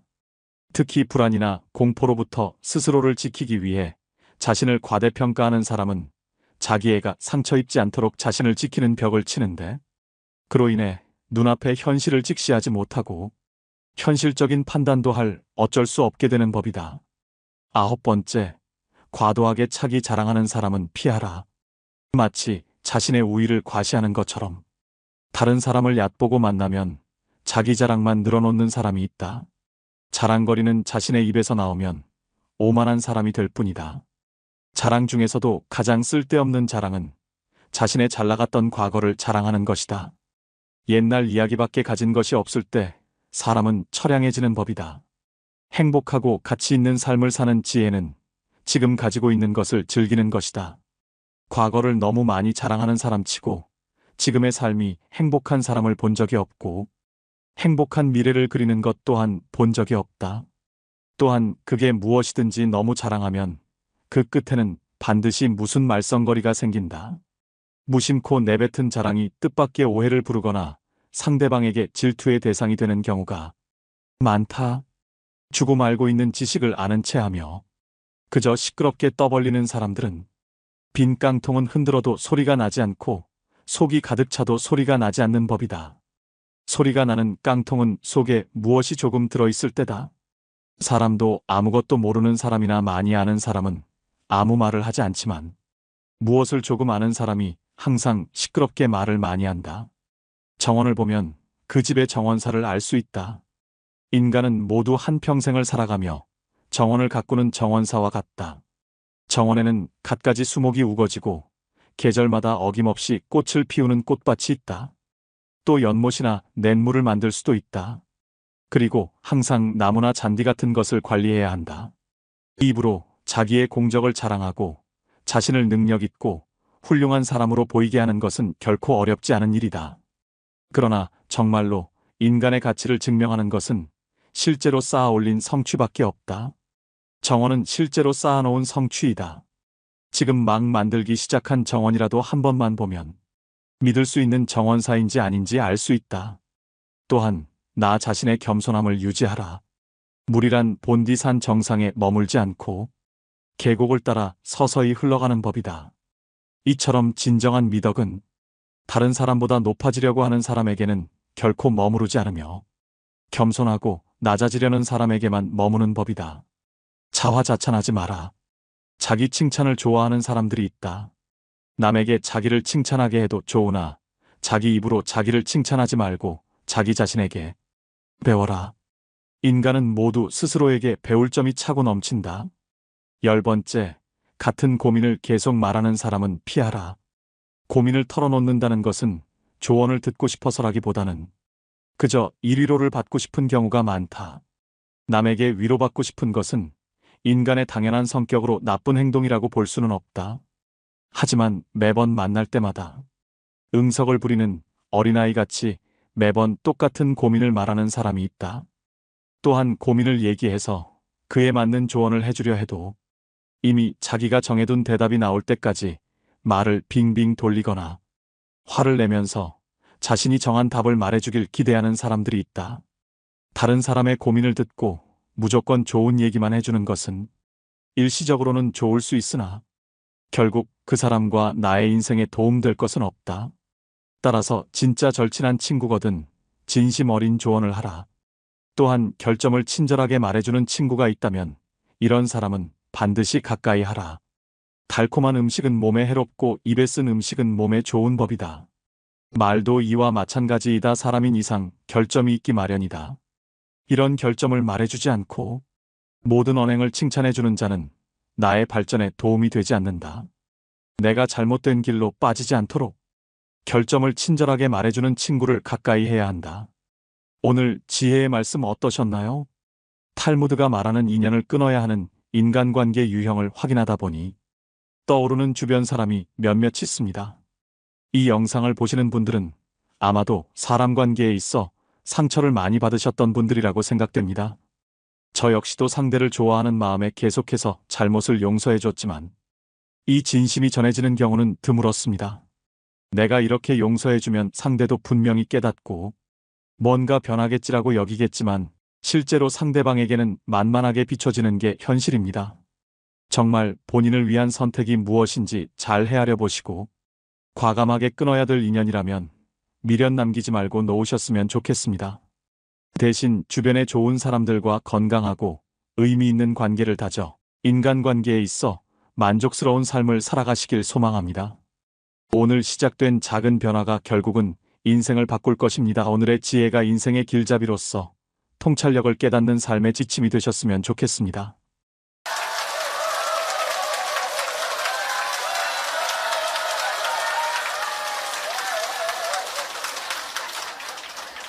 참 예수님, 네, 반갑습니다. 우선 시작기도 먼저 바치고 강의 시작하도록 하겠습니다. 성부와 성자와 성령의 이름으로. 아멘. 프란치스코 교황님께서 방문을 하셨어요. 교황님은 항상 전용기가 없으시기 때문에 그 나라 비행기를 타고 가세요. 우리나라는 대한항공을 타고 오셨죠. 이번에 미국에 갈 때는 아메리칸 에어라인을 타고 가셨어요. 근데 교황님이 딱 비행기를 타자마자 승무원들한테 이렇게 부탁을 하셨다고 그래요. 나는 미국으로 가는 내내 어떠한 특별한 대우도 원하지 않는다. 나를 여기 있는 모든 탑승한 모든 승객하고 똑같이 대해줘라. 거기에는 무슨 추기경도 탔을 거고 기자단도 탔을 거고 수행원도 탔을 거예요. 근데 교황님은 특별한 대우를 원하지 않으셨다고 그래요. 그리고 교황님은 내릴 때 정말로 여러분들한테 감사하다고 승무원들한테 감사의 인사도 잊지 않으셨다고 그래요. 13억 명의 대표가 우리 프란치스코 교황님 아니에요. 가톨릭 신자가 지금 13억 명이니까. 그런데 그 대단한 분이 어떠한 특별한 대우도 원하지 않는다고. 그래서 그 교황님을 수행한 승무원들이 마지막에 후기를 쓴 거를 제가 읽었는데 자기네들은 너무 특별한 대우를 원하지 않았던 그 교황님을 모시고 가면서 인생의 최대의 비행을 했다고 그래요. 너무너무 감동을 받았다고 그래요. 이렇게 세계 최고의 교황님도 특별한 대우를 원하지 않으셨는데 모 항공사의 부사장은 땅콩 안 까줬다고 매뉴얼 판으로 자기 직원, 자기 돈을 벌어주는 사람이야. 고마운 사람이죠. 자기 직원 손가락 마디를 때리고 무릎을 꿇치고 그 다음에 강제로 용서를 청하라고 그랬다는 거예요. 그리고 그것도 모자라니까 어떻게 비행기를 돌려서 그 중요한 사무장을 비행기에서 내리게 했다는 거예요. 이게 바로 사람 위에 사람 있고 사람 밑에 사람 있는 거죠. 대한민국은요, 돈 있으면요, 갑질을 너무나 많이 해요. 여러분들 갑질 얘기 참 많이 들으셨죠? 백화점에서 근무하는 분들, 은행에서 근무하는 분들, 병원에서 근무하는 분들, 심지어 전화 마케팅 하는 분들, 이런 분들이 우리나라에 지금 몇 명이 일을 하느냐 하면 700만 명 정도가 일을 해요. 그 700만 명들은 매일매일 무시를 당하고 살고 있는 거예요. 그러니까 수많은 사람들이 매일매일 무시를 당하고 있는 거죠. 그런데 우리들이 이 인생을 살아가면서 사람을 무시하라고 그런 권한을 받은 적이 한 번도 없어요. 사람을 존중하라고 우리는 예수님한테 가르침을 받았죠. 작년에 서울의 한 부자 동네에서 70살 먹은 아줌마가 70살 먹으면 아줌마예요, 여러분들. 예. 웃을 일이 아니에요. 예. 이번에 유엔에서 나이 재정립이 나왔어요. 나이 재정립이 나왔는데 1살서부터 17살을 미성년이라고 그래요. 미성년. 예. 미성년 17살을 18살서부터 65살을 청년이라고 그래요. 청년. 이거는 제가 한 얘기가 아니고 유엔에서 한 얘기예요. 유엔에서 65살까지는 청년이라고 그래요. 나는 65살 미치다 한번 손 들어보세요. 이렇게 청년이 많아 지금. 여기에 청년이 엄청나게 많이 온 거예요. 우리 교회에 청년이 없다고 많은 교회 지도자들은 걱정을 합니다. 근데 저는 걱정할 일이 아니라고 생각해요. 여기 있는 이렇게 많은 청년들이 있는데 왜 걱정을 해? 그러니까 여러분들은 지금 성모에 활동해야 되는 분들이 아니라 청년에 활동해야 되는 분들이에요. 청년에. 만약에 내가 65이 돼서 애도 다 키웠고 결혼도 다 시켰고 나는 이제 늙었다. 65이 나는 늙었다. 이렇게 생각하는 분은 불행한 분이에요. 자, 나는 이제 할 일 다 했으니까 이제 뭐만 기다리고 있으면 돼? 죽을 날만 기다리고 있으면 되잖아요. 근데 죽을 날만 기다리고 있어야 되는데 지금 65살이 언제 죽느냐면 100살쯤 죽을 거예요. 그럼 몇 년 동안 죽을 날을 기다려야 되냐면 35년 동안 매일 죽을 날만 기다리고 있는 거야. 불행해요, 안 불행해요? 65, 난 이제 청년이 이제 끝났네? 66살부터 79살까지를 뭐라고 그러냐면 중년이라고 그래요. 중년. 중년. 제가 한 얘기가 아니고 유엔이 한 얘기예요. 유엔이. 66살부터 79살. 자, 나는 66에서 79살이다. 한번 손 들어보세요. 이게 다 중년들이에요. 중년들. 아줌마들이 지금 79까지는, 그러니까 여기 지금 66부터 79살까지 지금 노인대학 다니는 분들은 다 자퇴하세요. 다 자퇴하시고 어디에 다시 들어? 성모에 가입해야 돼. 성모에. 80살서부터 99살을 노년이라고 그래요. 노년. 예. 그리고 100살서부터 노인이라고 그래요. 노인. 예. 100살서부터 노인이라고 그래요. 그러니까 지금 오늘은 여기 노인이 하나도 있어요, 없어요? 한 명도 없어요. 여기 노인 한 명도 없어요. 이제 100살쯤 되면은 그때 이렇게 말해도 돼요. 아, 이제 나가 늙었으니까 이제 좀 집에서 쉬어야 되겠다. 이렇게 생각하시면 돼요. 어쨌든 70살 먹은 아줌마가, 부자 동네 아줌마가 1층에 있는 이 경비 아저씨를 베란다 창문을 열고 부른대요. 어이 경비. 그럼 경비가 와서 5층을 이렇게 올려다보면은 간식 먹으라고 떡을 던져준대. 5층에서 1층으로. 여러분들, 개한테도 5층에서 1층에 던져주면 안 돼요. 저는 제가 키우는 개가 있는데 간식을 줄 때 어떻게 하느냐면 손바닥에 올려놓고 드시라고 이렇게 제가 개한테도 드시라고 내가 이렇게 줘요. 하물며 사람한테 5층에서 1층으로. 제가 그 후기를 좀 읽어보니까 그 경비 아저씨하고 친했대요. 친해서 장난으로 그랬다는 거예요. 여러분들, 본인은 장난일 수 있지만 1층에서 받아먹는 사람은 장난이 아니에요. 본인은 장난일 수 있지만 그것도 꼭 유통기한 지난 걸 줬다는 거. 유통기한 지난 거. 이게 사람 위에 사람 있고 사람 밑에 사람 있는 거죠. 오죽하면은 분신 자살을 했겠어요. 이분이 한 달 동안 피부 이식을 3번이나 했어요. 그러다가 결국 한 달 만에 죽었어요. 우리 사회는요, 돈 있으면 돈 없는 사람 무시하는 경향이 너무 커요. 며칠 전에도 뭐 수아브로 스키라고 무슨 액세서리, 거기에서 어떤 사람이 와갖고 점원들한테 이거 고쳐주지 않는다고 무릎 꿇히게 하고. 여러분들, 똑같은 사람끼리 무릎을 꿇히게 한다는 게 말이 돼요? 그 사람은 그 제품을 쓸 자격이 없는 사람이에요. 돈만 있다고 좋은 제품을 쓰는 게 아니라는 거예요. 돈도 있고 그 돈을 쓸 만한 인격도 갖춰야 되는데 우리는 돈만 있고 뭐가 없어? 인격이 없는 거예요. 사람 무시하지 말라고 누가 가장 가르치셨어요? 예수님이에요. 예수님은 마태복음 25장에 이렇게 말씀하세요. 양떼, 염소떼 나눠놓고 양떼들한테 이렇게 말씀하세요. 너희는 하늘나라를 차지해라. 우리가 뭘 잘했다고 하늘나라를 차지합니까? 너희들은 내가 목말랐을 때, 굶주렸을 때, 헐벗었을 때, 병들었을 때, 감옥에 갇혔을 때, 나그네 되었을 때 따뜻하게 맞이해줬다. 주님, 우리가 언제 그랬습니까? 그러니까 예수님이 이렇게 말씀하세요. 너희 형제 중에 가장 보잘것없는 사람 하나에게 해준 게 곧 내게 해준 것이다. 혹시 여러분들 노숙자의 집에 가갖고 노숙자들한테 식사를 한번 대접했어. 그러면은 그 노숙자한테도 대접했지만은 누구한테도 대접한 거야? 그렇죠. 노숙자 안에 있는 예수님한테도 대접한 거예요. 그러니까 그걸 다 대접받았던 예수님은 마지막 날에 그 대접받은 걸 다 갚은 거예요. 근데 여러분들이 병든 사람, 감옥에 갇힌 사람, 노숙자들한테 한 번도 대접해 준 적이 없어.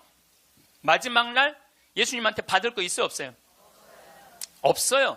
지금 어려운 이웃한테 잘 베풀어 준 사람은 나중에 가서 예수님한테 따질 수 있어. 내놓으라고. 내가 해준 거. 해준 거 내놓으라고 따질 수 있어요. 예수님 마태복음 25장에 말씀하셨기 때문에. 근데 왼편에 있는 사람한테는 예수님이 이렇게 말씀하세요. 악마와 그의 졸도들을 가두려고 준비한 영원히 꺼지지 않는 불 속으로 들어가라. 우리가 뭘 잘못했다고 그럽니까? 그냥 예수님이 이렇게 말씀하세요. 너희들은 내가 목말랐을 때, 굶주렸을 때, 헐벗었을 때, 병들었을 때, 감옥에 갇혔을 때, 나그네 되었을 때 따뜻하게 맞이하지 않았다. 주님, 우리가 언제 그랬습니까? 그러니까 예수님이 이렇게 말씀하세요. 너희 중에 가장 보잘것없는 사람 하나에게 해주지 않은 것이 곧 내게 해주지 않은 것이다. 자, 여기 계신 여러분 모두 안에 지금 예수님 계세요, 안 계세요? 여러분들 무시당하면 돼요, 안 돼요? 안 돼요. 여러분들이 잘나서 무시당하면 안 되는 게 아니라 여러분들 안에 계신 예수님 때문에 무시당하면 안 돼요. 자기 자존심을 지키는 거는 여러분들은 예수님이 거하는 성전이기 때문에 여러분들 자존심을 지켜야 돼요. 저는 이번에 아주 굉장히 슬펐다가 너무너무 멋있는 사장님을 하나 만났어요.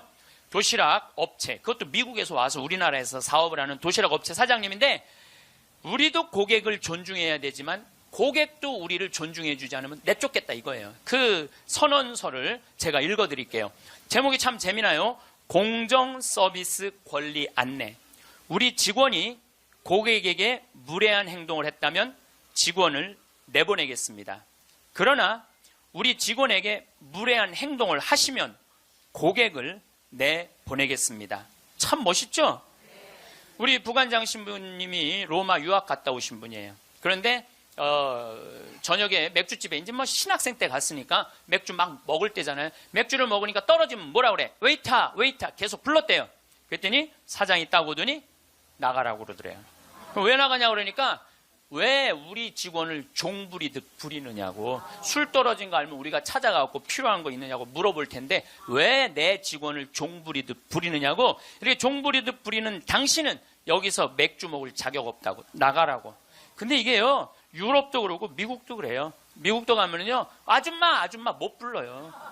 올 때까지 기다려야 돼. 근데 우리는 내가 돈 주고 부린다고 식당에 가서 어떻게 해? 아줌마 왜 안 갔다 와? 안 갖고 와? 이게 종부리듯 부리는 거예요. 이 뒷말이 더 멋있어요. 상품과 대가는 동등한 교환입니다. 우리 직원들은 훌륭한 고객들에게 마음 깊이 감사를 담아 서비스를 제공하겠지만 무례한 고객에게까지 그렇게 응대하도록 교육하지는 않겠습니다. 그러니까 무례한 고객한테 죄송합니다, 죄송합니다 그렇게 안 가르치겠다는 거예요. 당신은 물건 살 자격 없으니까 나가라고 가르치겠다는 거예요. 우리 직원들은 언제 어디서 무슨 일을 하든지 항상 존중을 받아야 할 훌륭한 젊은이들이며 누군가에게는 금쪽 같은 자식이기 때문입니다. 직원에게 인격적 모욕을 느낄 언어나 행동, 큰 소리로 떠들거나 아이들을 방치하여 다른 고객들을 불편하게 하는 행동을 하실 경우에는 저희가 정중하게 서비스를 거부할 수 있음을 알려드립니다. 사장이 이렇게 딱 써놓은 거예요. 앞에다가. 얼마나 멋있는지 몰라요. 그러니까 예수님도 어느 누구도 함부로 대하지 말라는 거. 어느 누구도. 또 마태복음 18장 10절에 이런 말씀을 하세요. 너희 중에 가장 작은이라도 업신여기지 말아라. 왜냐하면 그의 수호천사가 하늘에서 매일 아버지의 얼굴을 뵙고 있다 그래요. 수호천사가.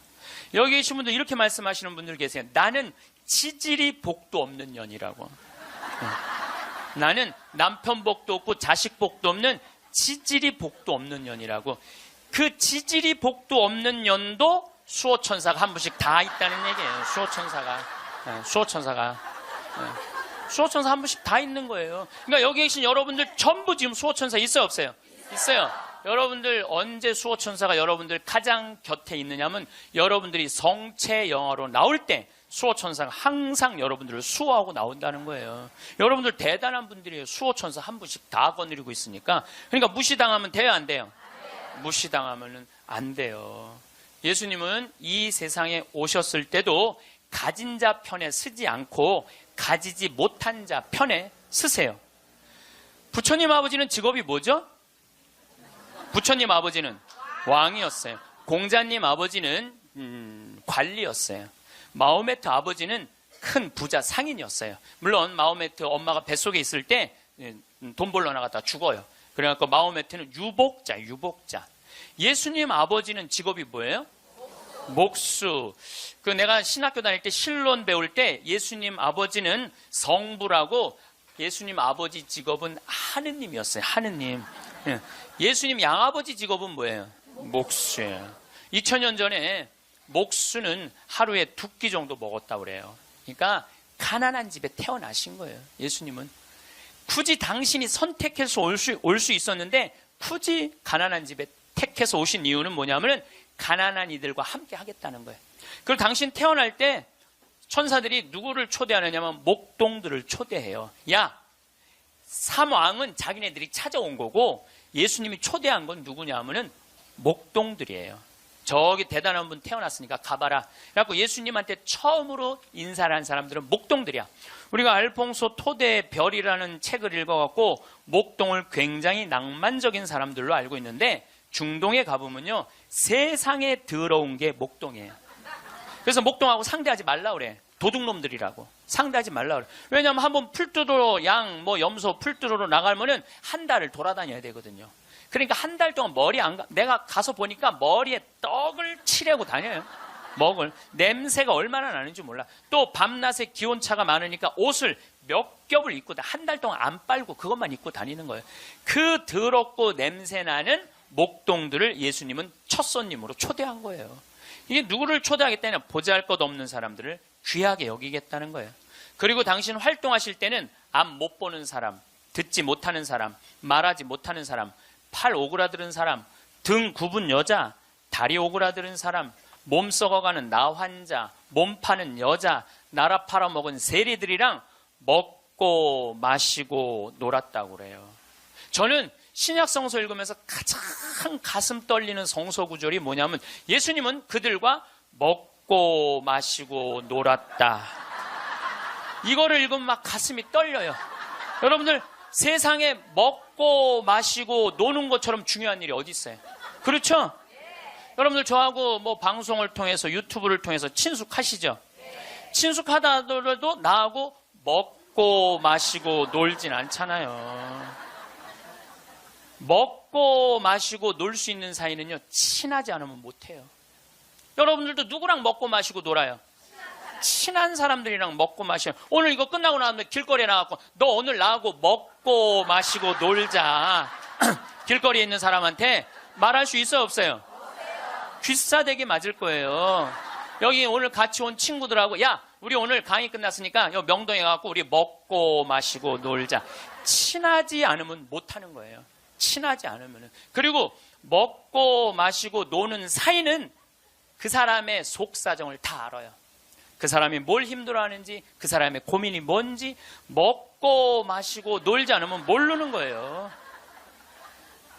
본당 신부도 마찬가지예요. 본당 신부할 때 5년 동안 사목을 했는데 교우들하고 한 번도 먹고 마시고 놀지 않았어. 그러면 여러분들은 본당 신부하고 추억이 있을까요, 없을까요? 없어요. 이게 웃을 일이 아니에요. 루카복음 7장 8절에 예수님은 먹보요 술꾼이라고 그래요. 먹보요 술꾼이라. 저도 본당 신부할 때 사목을 하는 기본이 뭐냐면 먹고 마시고 노는 거였어요. 사목의 기본이 먹고 마시고 노는 거였어요. 장례가 나잖아요. 그럼 저는 반드시 초상집에 갔어요. 초상집에 가갖고 장례 전날 가갖고 소주 한 병 내오라고 그래요. 그럼 상주 전부 다 오라고 그래요. 상주들하고 소주 한 잔씩 하면서 먹고 마시면서 어머니가 어떻게 살았는지, 아버지가 어떤 병으로 돌아갔는지 얘기를 다 들어요. 그리고 1시간을 그렇게 소주 한 병을 먹으면서 이야기를 하고 다음날 강론할 준비할 필요가 없어. 강론. 왜냐하면 강론 때 이 엄마가 어떻게 살았고 가족은 어떻게 하고 다 얘기할 수 있는 거예요. 먹고 마시고 놀고 왔기 때문에 공감이 되는 강론을 할 수 있는 거예요. 근데 만약에 초상이 났는데 내가 그 집에 한 번도 간 적이 없어. 그냥 장례만 딱 왔어. 그 강론은요, 그 고인들하고 남아있는 유족들하고 아무 공감대가 없는 강론을 할 수밖에 없어요. 예수님이 우리가 신약 성서를 읽을 때 너무너무 착착 쉽게 와닿죠. 왜 우리가 쉽게 알아들을 수 있는지 아세요? 예수님이 우리랑 먹고 마시고 놀았기 때문이에요. 이게 얼마나 가슴 설레는 성소구절인지 몰라요. 어떤 가르침보다 위대한 말이 뭐냐면 예수님은 그들과 먹고 마시고 놀았다예요.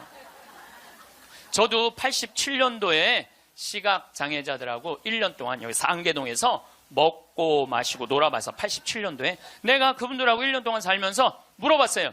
여러분들은 살면서 뭐가 가장 힘드냐고. 그랬더니 그분들이 하는 얘기가 가장 힘든 게 뭐냐면 내 몸으로 난 자식 얼굴을 모르는 거래요. 내 몸으로 난 자식 얼굴을 모르는 거예요.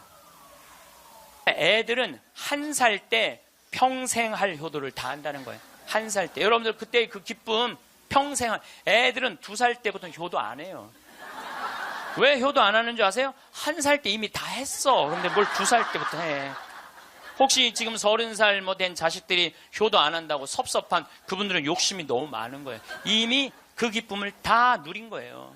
근데 그분들은 자기 애들을 어떻게 알아보느냐면 손으로 만져서 눈이 이렇게 생겼고 코가 이렇게 생겼고 입이 이렇게 그 상상할 수밖에 없어요. 네, 상상할 수밖에 없어요. 또 한 번은 도봉산 성당에서 우리 시설 분들을 초대를 해갖고 식사 대접을 했어요. 정말 내가 가서 보니까 상다리가 부러지게 차려놨어. 그런데 옆에 있던 형제가 나한테 그러는 거야. 학사님, 우리는 이렇게 상다리가 부러지게 차려놔도 아무 소용이 없다는 거예요. 왜 소용이 없냐? 그랬더니 보여야지 골라 먹죠. 어디 있는 줄 알아야지. 냄새는 나는데 어디 있는지 알아야지 골라 먹죠. 그러니까 옆에 봉사자들이 한 분씩 앉아갖고 고등어 들어갑니다. 두부 들어갑니다. 김치 들어갑니다. 그래야지 먹는 거예요.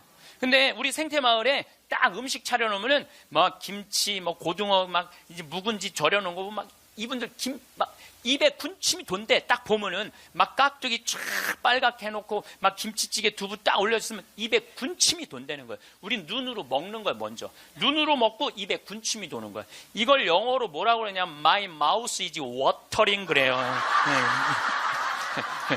군침 돈다. My mouth is watering. 군침이 도네요. 근데 그분들은 눈으로 먹는 기쁨이 없는 거예요. 여러분들 뭐가 지지리 복도 없긴 뭐가 지지리 복도 없어. 이 눈으로 벌써 음식을 먹는데 이거 눈알 하나 갈아 끼는데 1억이라는데 2개 갈아 끼면 2억인데 2억을 끼고 지지리 복도 없는 년. 무슨 지지리 복도 없는 년이에요. 또 87년도는 그 인천에서 수원에서 전철이 전부 다 의정부로 갔어요. 그때만 해도 우리 시각장애자들이 전철에서 바구니 들고 어두운 밤에 깜깜한 밤에 이러고 가면은 500원씩 1000원씩 줬어요. 기억나시죠? 네. 그렇게 하루 종일 전철을 오고 가면서 모으면은 그때 돈으로 꽤 컸대요. 15,000원, 2만원 됐대요. 그때 돈으로. 그러면은 창동이나 도봉역에서 딱 내리면은 도둑놈들이 따라다니다가 역에서 나가면은 그걸 낚아채 가는 거예요. 그걸 낚아채 가는 거예요. 그럴 때 너무너무 속상하다는 거. 너무너무 화가 나. 하루 종일 고생한 건데. 그러니까 누굴 데리고 나가느냐면 5학년, 6학년, 중학교 1학년 된 자기 애들을 데리고 나가는 거예요. 자기 애들은 그거 일 나가는 게 죽기보다 싫은 거예요.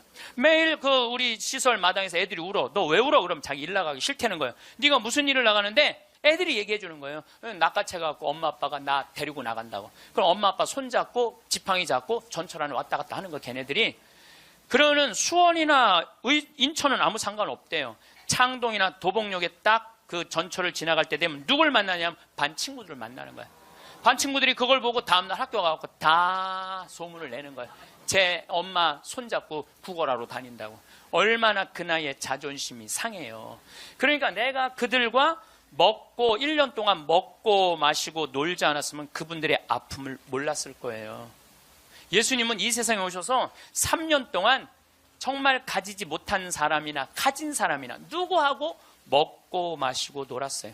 그러니까 강생이라는 말 참 많이 듣죠. 예수님은 이 세상에 강생하셨다. 그냥 몸만 오신 게 아니에요. 삶 자체로 이 세상에 들어오신 거예요. 그래서 우리랑 먹고 마시고 놀면서 우리가 고민하는 게 뭔지, 우리가 힘들어하는 게 뭔지 너무너무 잘 아셨어요. 그래서 예수님은 특별히 아픈 사람들, 병든 사람들 고쳐주는 거 주저하지 않으셨어요. 다 고쳐주셨어요. 지금 한국에는 크리스찬이 2천만이 있어요. 개신교 1,500만, 가톨릭 500만. 크리스찬이라는 건 뭐냐면 그리스도처럼 살겠다는 거예요. 여기 계신 여러분들 전부 왜 세례 받았냐면 그리스도처럼 살라고 세례 받은 거야. 그러면 이 대한민국에 2천만 명의 그리스도가 살고 있는데 요즘 대한민국에 보면 2천만 명의 그리스도인이 살고 있는 것 같아요? 아니죠? 예수님이 서로 사랑하라고 말하고 간 적이 없는 것 같아. 예수님이 이렇게 말하고 가신 것 같아. 너희들 서로 괴롭힐 수 있는 한 괴롭혀라. 이렇게 말씀하고 가신 것 같아. 얼마나 서로 괴롭히는지 작년 4월 6일 날 윤승주 일병이 죽었어요. 군대 간 지 4개월 만에 4명의 선임이 괴롭혀갖고. 근데 어떻게 괴롭혔느냐면 치약 한 통을 다 짜서 강제로 먹였다는 거야. 치약 한 통을 다 짜서. 그리고 가래침을 뱉고 그걸 핥아 먹으라고 그러고. 이게 사람이 할 짓이에요? 사람이 할 짓이 아니에요. 죽기 이틀 전에는 냉동 음식을 입에다가 집어넣고 얼굴을 때리고 밥알이 튀어나오면 다시 삼키라고 그러고 핥아서. 결국은 기도가 막혀서 죽었다고 발표가 나왔어요. 그런데 윤승주 일병 사돈 쪽에 정형외과 의사가 있어요. 젊은 애가 기도가 막혀 죽을 리가 없다. 한번 시신을 다시 보자. 시신을 꺼내봤더니 온몸에 피멍이 다 들은 거야. 이틀 동안 마대자루로 때린 거예요. 그래갖고 맞아 죽은 거예요. 쉽게 말하면 맞아 죽은 거예요. 잠도 안 재우고. 근데 윤승주 일병은 군대 가기 전에 전액 장학생이었어요. 대학생이었는데. 그리고 과 대표였고. 이렇게 멀쩡한 아이가 군대 가고 죽은 거예요. 그래서 작년 내내 군대를 개혁한다고 난리를 치는데 저는 군대를 개혁해서 될 일이 아니에요. 여러분들 우리나라 애들은 군대 가기 전에 이미 다 망가져서 들어가요. 우리나라 중고등학교 애들 여러분들 남자애들 보면 눈빛 보면 어때요? 살벌하지 않아요? 이렇게 눈빛 딱 마주치면은 어떤 놈이야 걸리지 내가 오늘 가만히 안 놔둬 이런 기세예요. 우리나라 지금 중고등학교 남자애들은 극도의 스트레스 속에서 자라는 거예요. 왜? 경쟁 속에서 경쟁만 가르치고 협력, 이해, 양보, 사랑 이런 게 안 배워요. 경쟁, 출세, 1등만 배운 애들이야. 그러니까 눈에 도끼가 있는 거야 애들이. 그런 애들이 군대 가고 서로 괴롭히는 거예요. 이미 군대 가기 전에 망가진 거예요. 여러분들 텔레비전 보면 요즘 대한민국 뭔가 잘못 가고 있다는 생각 안 들어요? 뭔가 우리 지금 잘 가고 있어요? 잘 못 가고 있어요. 대한민국 건국이념은 뭐예요? 홍익인간 그건 4348년 전에 단군 할아버지가 한 얘기고 대한민국 건국이념은 뭐예요? 대한민국 건국이념은 뭐냐면 우리도 한번 잘 살아보세요. 돈이야 돈. 돈이라면요 무슨 짓이든 해요. 정말 지난 70년 동안 돈을 벌기 위해서 우리는 혈안이 돼 있었어요. 그리고 우리나라는 돈을 많이 벌었어요. 참 많이 벌은 나라예요. 전 세계 다녀보세요. 대한민국처럼 좋은 차 타고 여러분들처럼 이렇게 기가 막히게 멋있는 옷 입고 여러분들처럼 잘 먹는 나라 거의 없어요. 전 세계에서 10위 안에 들어요. 10위 안에 들어요. 참 잘 먹고 잘 살아요. 근데 무슨 영국의 옥스퍼드 대학 나오고 우리나라 기자가 이런 말을 했어요. 기적을 이룬 나라, 기적을 이룬 나라, 기쁨을 잃은 나라. 기적은 이루었는데 너무너무 잘 살긴 하는데 기쁨이 없는 나라야. 전부 다 여기다 헬 조선이야. 지옥 조선이 지옥 조선. 우리나라를 지금 그렇게 표현하거든요. 그리고 애들이 흙수저 물고 태어났다고. 누구는 금수저 물고 태어났는데 누구는 흙수저 물고 태어났다고. 내가 보기엔 너무 잘 사는데 이런 표현들이 있는 거예요. 이거는요 돈보다 더 높은 가치가 있거든요. 이제 대한민국이 추구해야 되는 건 뭐냐면 돈보다 더 높은 가치를 추구해야 될 때예요. 이제는. 근데 아직도 돈이야. 아직도 돈. 아직도 경제 그래요. 정의, 인권, 자유, 생태계, 자연 이 높은 가치들이 있는데 우리는 아직도 경제예요. 작년 4월 16일 날 세월호가 왜 침몰했어요? 돈 때문에 침몰한 거예요. 6,000톤급 큰 배들은요, 배 밑에 평형수를 심어야 이렇게 다 둬야 돼요. 근데 우리는 4분의 1밖에 평형수를 안 담고 4분의 3은 뭐 실은 거야? 돈 실은 거예요. 돈. 그러니까 304명이나 죽었죠. 단원고등학교 아이들 249명. 피어보지도 못한 그 꽃들이 249명이 죽었어요. 이게 대한민국 모두의 책임이에요. 세월호의 책임만이 아니라는 거예요. 어른 55명이 죽은 거예요. 돈 때문에. 핀란드라는 나라는 건국이념이 뭐냐면 나눔이야, 나눔. 이 나라는 러시아의 100년 지배를 받아요. 100년 지배를 받으면서 독립을 해요. 국민들이 모여갖고 우리 진짜 잃었던 나라를 찾았으니까 이 나라를 어떻게 건설해 나갈 것이냐? 국민들이 그래요. 콩알 한쪽이라도 나눠 먹자. 그래서 이 나라는요, 가난했을 때부터 나누기 시작하고 지금까지도 잘 나눠요. 지금까지도. 지금 국민소득 6만 달러예요. 이 나라는 초등학교, 중고등학교 전액 무상교육이에요. 근데 더 놀라운 건 대학생들도 전부 공짜로 대학 다 다녀요. 그리고 기숙사도 다 공짜야. 시골에서 헬싱키로 공부하러 올라왔어. 그러면은 기숙사비 다 국가에서 다 대줘요. 근데 더 놀라운 건 대학생들이 돈이 없어갖고 아르바이트 할까봐, 책 사볼 돈이 없어서 아르바이트 할까봐 아르바이트 하지 마라, 공부해. 그러면서 책값 하라고 모든 대학생들한테 한 달에 43만 원씩 용돈을 줘요. 모든 학비도 안 되는데 용돈도 줘. 이 나라는 석박사까지 공짜예요. 프로그램 참여하면 석박사까지 다 공짜야. 그러려면 뭘 많이 내야 돼? 세금을 많이 내야 되잖아요. 이 나라는 한 700만 원 정도 월급 받는 사람들이 세금을 얼마를 내냐면 320만 원 정도 내요. 이 정도 내야지 대학생들한테 용돈까지 주죠. 자, 이제 대한민국도 애들이 등록금 못 내갖고 지옥이라고 그러잖아요. 그러니까 이제 어른들, 애들, 대학생들 등록금 공짜로 해주기 위해서 700만 원 버는 사람들 320만 원 돈 내십시오. 낼 것 같아, 안 낼 것 같아요? 여기다가 빨간 띠 두르고 결사 반대. 박근혜 정부는 자폭해라. 막 이러고 아마 할 거예요. 네. 누가 대한민국이 정이 많은 나라래? 저는요, 대한민국 정 많은 나라라는 거에 동의할 수 없어요. 왜냐하면 정이 많은 나라가 해외 입양 1위를 해요. 우리나라가 해외 입양 1위예요. 제가 지난 여름에 유타라는 곳에 강의를 다녀왔는데 거기 가보니까요, 몰몬 교도가 많은 데예요. 저녁에 식당에 갔는데 엄마 아빠는 백이냐. 근데 애들은 누가 봐도 우리나라 애들이에요. 그 한 식당에 세 쌍의 자녀들이, 그러니까 세 부부 쌍의 자녀들이 우리나라 애들이야. 나는 대한민국의 어른으로서 걔네들한테 너무너무 미안하더라고요. 전 세계에서 해외 입양 1위가 대한민국이에요. 2위가 어딘 줄 아세요? 필리핀이에요. 3위가 우간다, 4위가 인도, 5위가 우즈베키스탄이에요. 그 나라들에 비하면 우리나라는요, 2배, 3배 잘 사는 나라예요. 2배, 3배 잘 사는 나라에서 해외 입양 1위를 하고 있는데 정이 많은 나라예요? 정이 많은 나라 아니에요. 또 제가 요즘 잠비아 도와준다고 한 3년 동안 한 10억 정도 잠비아 도와줬어요. 가서 이제 농장 도움 한 20만 평 꾸며주고, 소도, 돼지도, 닭도, 옥수수밭도, 감자밭도 다 해놨어요. 근데 나한테 전화해갖고 이렇게 항의하는 분들 참 많아요. 대한민국에도 굶어 죽는 사람 많은데 뭐하러 아프리카까지 가서 도와주느냐고, 정신 있는 거냐 없는 거냐, 나한테 이렇게 전화하는 분들 참 많아요. 여러분들, 우리나라가요, 6.25 전쟁 끝나고 난 다음에요, 미국에서요, 밀가루 받아서 먹고 살았어요. 밀가루.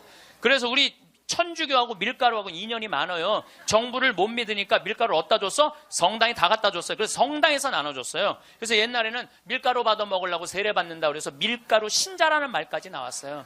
그렇게 우리가 그 배고픈 시기를 미국에서 원조 받아갖고 버텨냈어. 그럼 세계에서 9번째로 1조 달러가 넘는 나라가 9나라인데 우리나라가 9번째 1조 980억 달러예요.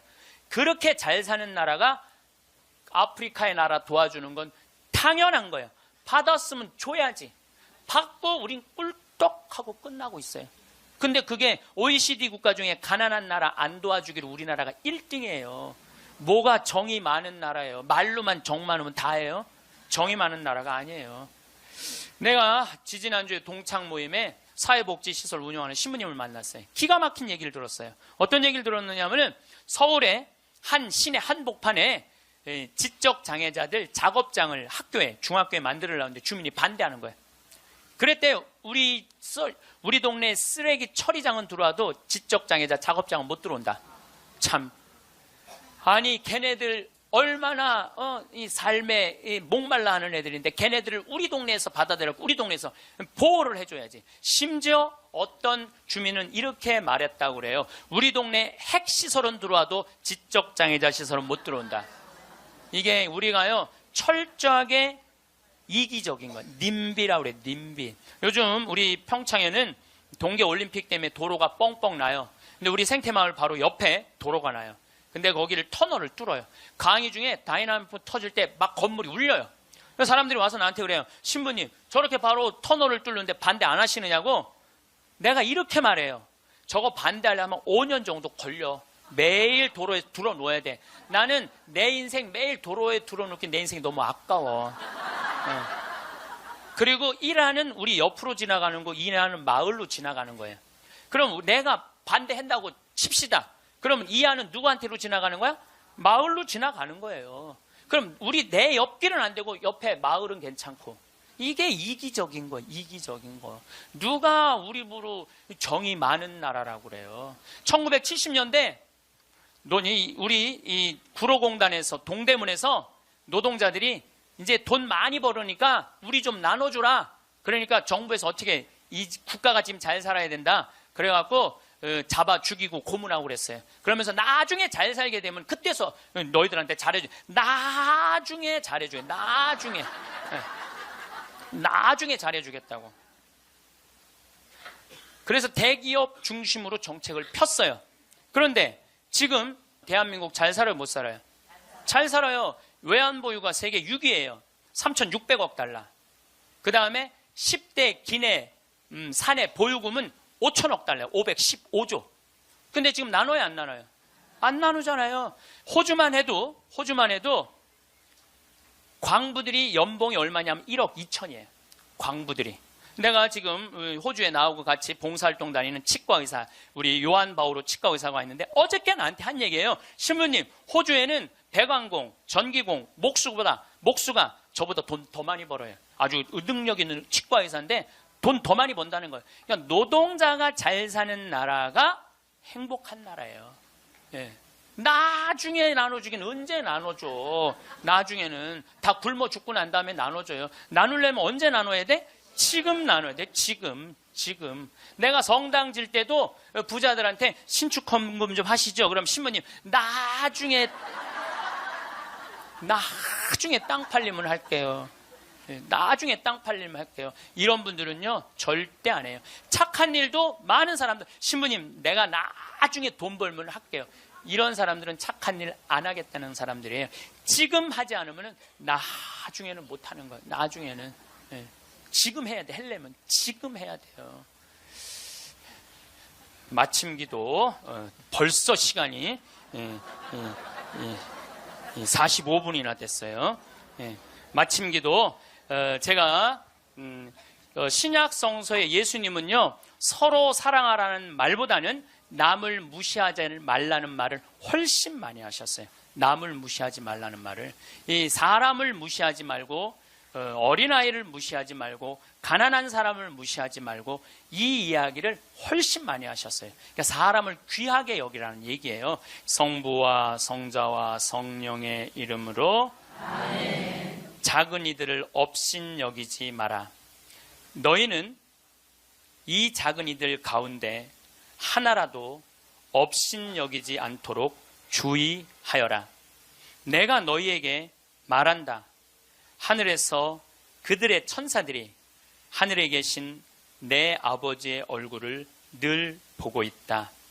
사랑 많으신 하느님 아버지, 당신은 아들 예수님을 이 세상에 보내셔서 우리와 함께 먹고 마시고 놀면서 우리들이 이 세상살이 하면서 힘들어하는 것을 위로해 주시기 위하여 당신 아들을 파견하셨나이다.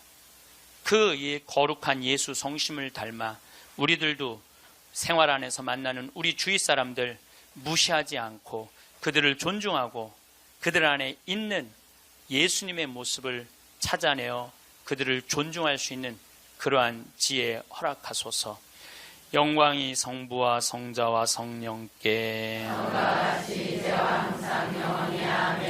성부와 사람에게 휘둘리지 않고 현명하게 세상을 사는 방법은 무엇일까요? 어떤 사람들과 인간관계를 형성하고 있는지에 따라 삶의 행복도가 달라집니다. 불편하고 불필요한 인간관계는 억지로 끌어안고 있지 말아야 합니다. 이쯤 살고 보니 어떤 사람들을 내 주변에 두지 말아야 하는지가 조금은 보입니다. 특히 호의를 권리로 아는 사람들은 상대방의 배려심을 악의적으로 이용하면서 하나를 받으면 둘을 바라고 아홉을 받으면 열을 바랍니다. 상대방의 호의에 감사할 줄 모르고 바라기만 하는 전형적인 나쁜 사람들입니다. 인간은 혼자서는 아무것도 할 수 없는 존재입니다. 즉, 모든 것은 관계에서 시작되는 법입니다. 그러나 나보다 나을 것이 없고 내게 알맞은 벗이 없을 땐 차라리 혼자 선한 생활을 하는 편이 낫습니다. 그 사람이 설령 가족이라도 오래된 친구라도 관계를 정리해야 될 수도 있습니다. 오늘의 지혜는 나에게 악영향을 미치는 사람을 알아보는 방법입니다. 영상을 끝까지 시청하셔서 여러분은 어리석은 사람의 길동무가 되지 않으시길 바랍니다. 첫 번째, 지갑을 안 들고 다니는 사람은 피하라. 인간관계에서는 여러 사람이 있지만 만났을 때 처음 내뱉는 말이 돈 없어라고 말하는 사람들이 있다. 만약 정말 형편이 좋지 않다면 그런 것은 얼마든지 이해할 수 있다. 하지만 그들을 살펴보면 평소 자기가 하고 싶은 것들은 모두 누리고 삶을 즐기면서도 유독 사람을 만날 때만 되면 돈이 없다 말하고 밥을 얻어먹거나 무언가 부탁을 한다면 그 인간관계는 오래 갈 수 없으니 일찌감치 정리하는 것이 이롭다. 인간관계에서는 서로가 서로에게 잘해야만 그 관계가 오래 유지될 수 있음에도 상대방은 나를 이용하려 하고 있으니 결코 좋은 인간관계가 이루어질 수 없다. 남을 존중하지 않고 자기 자신만을 존중하는 사람은 없는 것만 못한 법이다.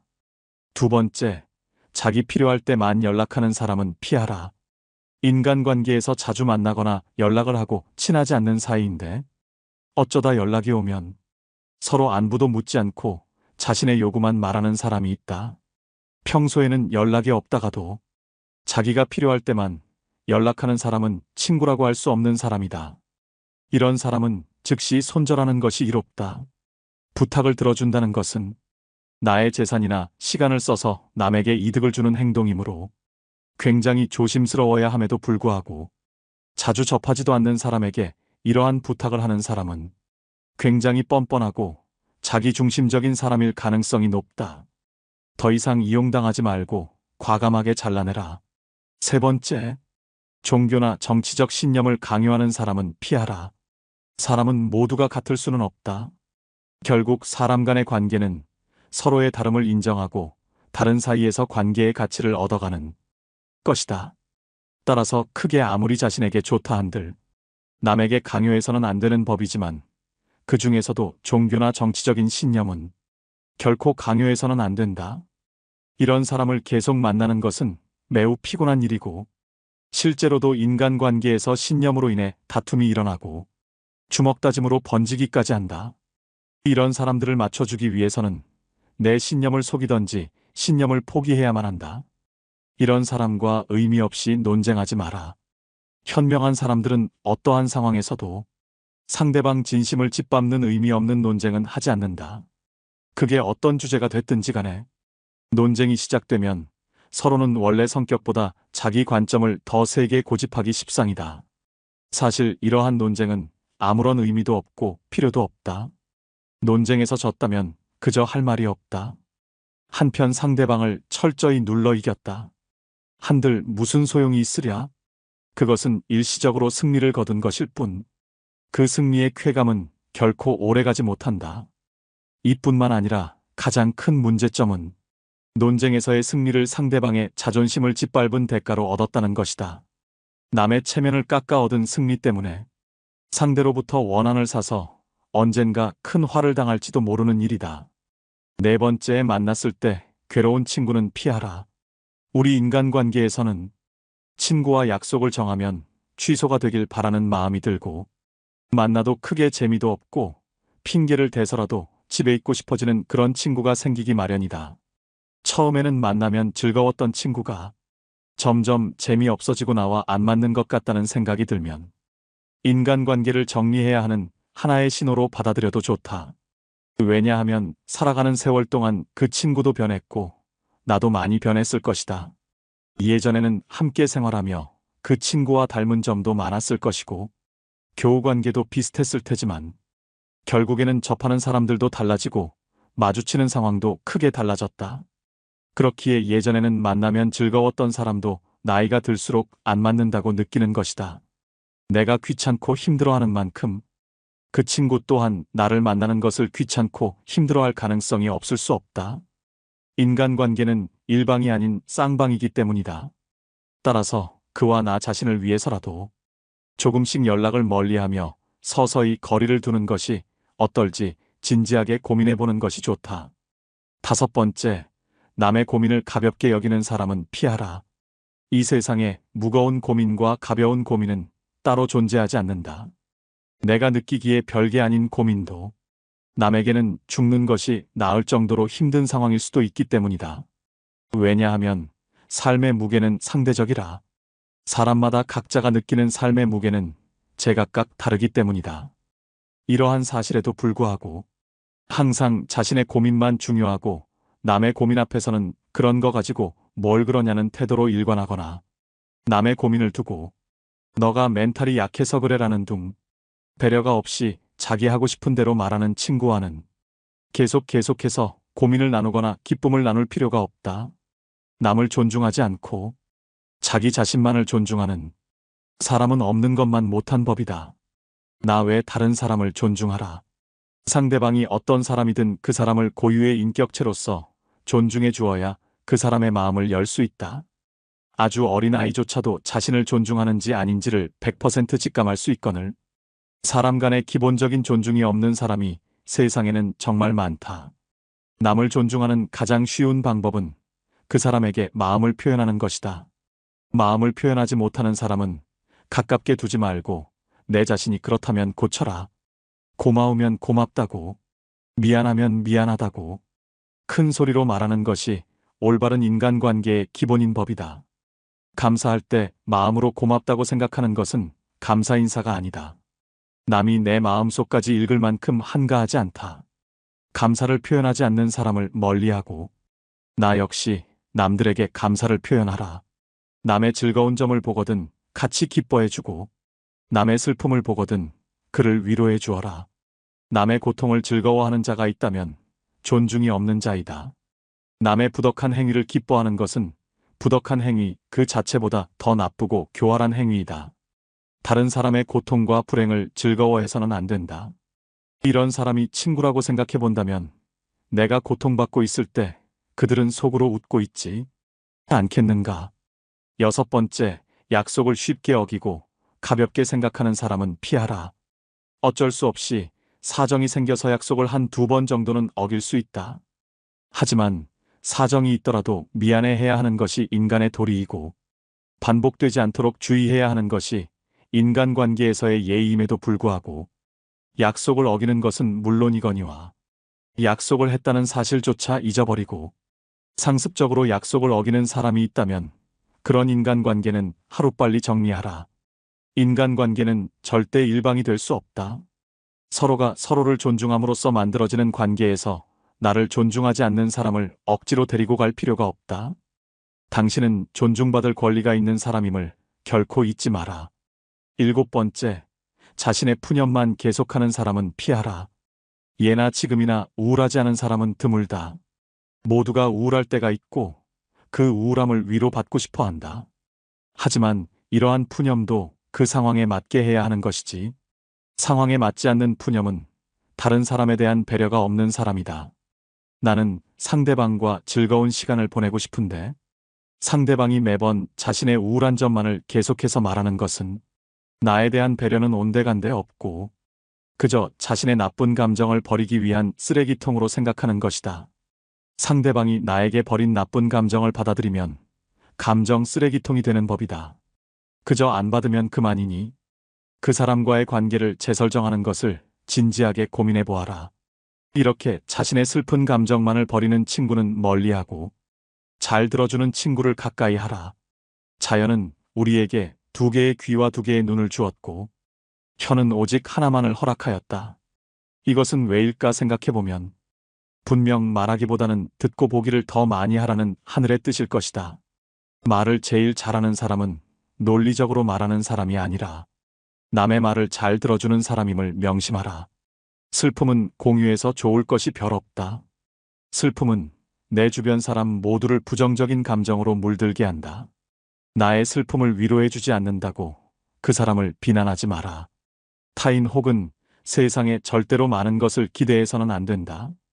그저 무시하면 그만이다. 8번째, 자주 다투고 편가르게 하는 사람은 피하라. 주변을 보면 다툼이 끊이질 않는 사람들이 있다. 이런 사람들의 특징은 굳이 싸우지 않고 넘어갈 부분임에도 그냥 넘어가는 경우가 없다. 또한 같은 인간관계에 속해 있는 다른 사람과 다툰 후에 자신의 편을 들어주기를 강요하여 다른 사람을 곤란하게 만든다. 인생을 살아가는 데 있어서 우리가 만날 수 있는 사람의 수는 지극히 한정돼 있다.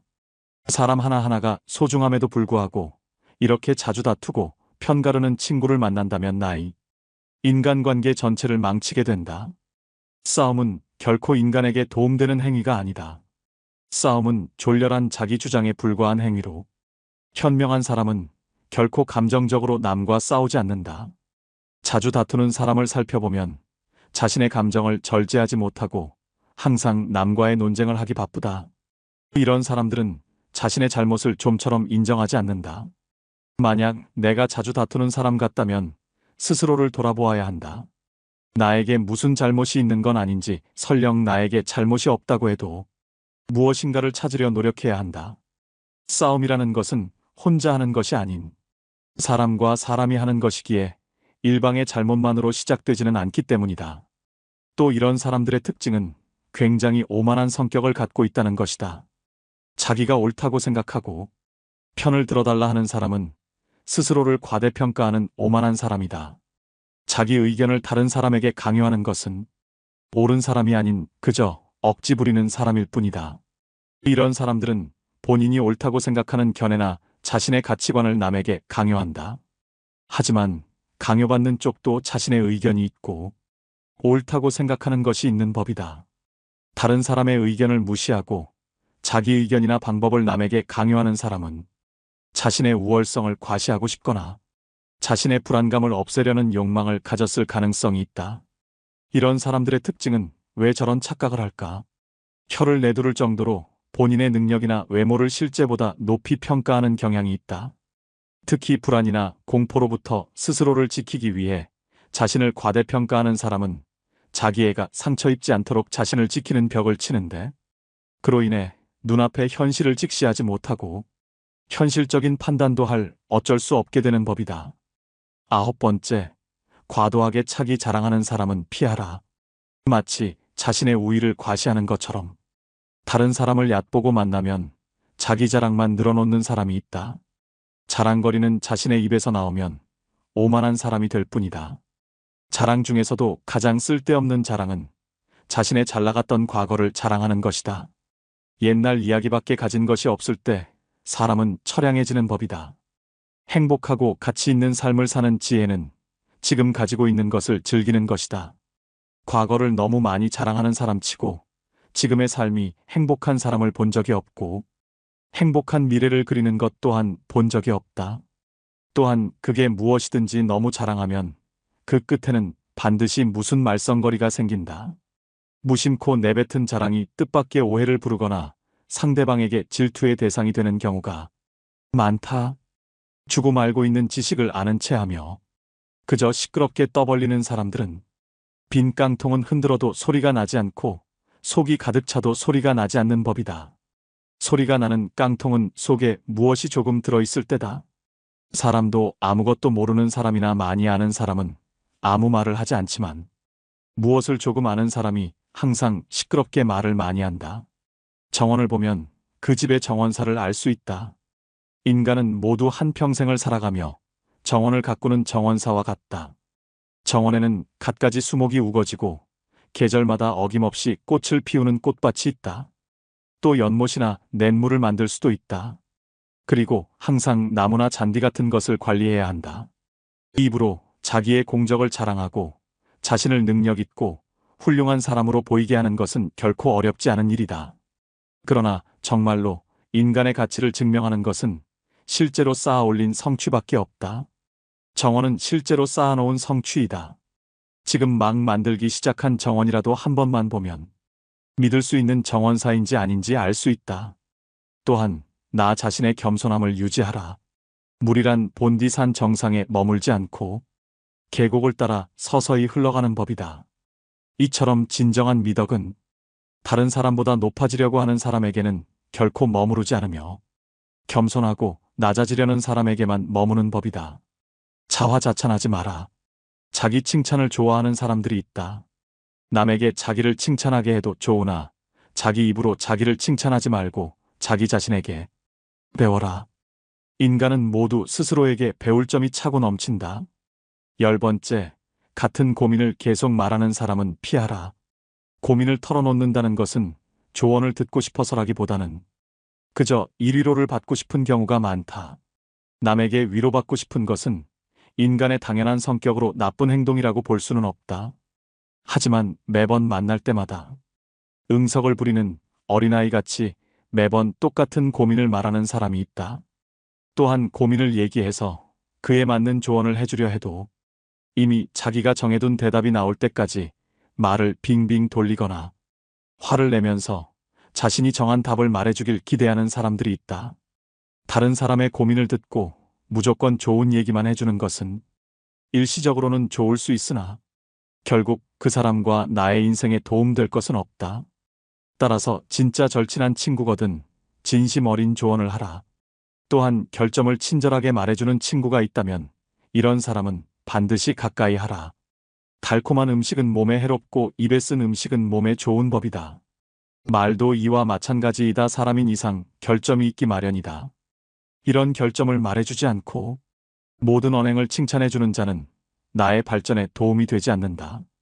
내가 잘못된 길로 빠지지 않도록 결점을 친절하게 말해주는 친구를 가까이 해야 한다. 오늘 지혜의 말씀 어떠셨나요? 탈무드가 말하는 인연을 끊어야 하는 인간관계 유형을 확인하다 보니 떠오르는 주변 사람이 몇몇 있습니다. 이 영상을 보시는 분들은 아마도 사람 관계에 있어 상처를 많이 받으셨던 분들이라고 생각됩니다. 저 역시도 상대를 좋아하는 마음에 계속해서 잘못을 용서해줬지만 이 진심이 전해지는 경우는 드물었습니다. 내가 이렇게 용서해주면 상대도 분명히 깨닫고 뭔가 변하겠지라고 여기겠지만 실제로 상대방에게는 만만하게 비춰지는 게 현실입니다.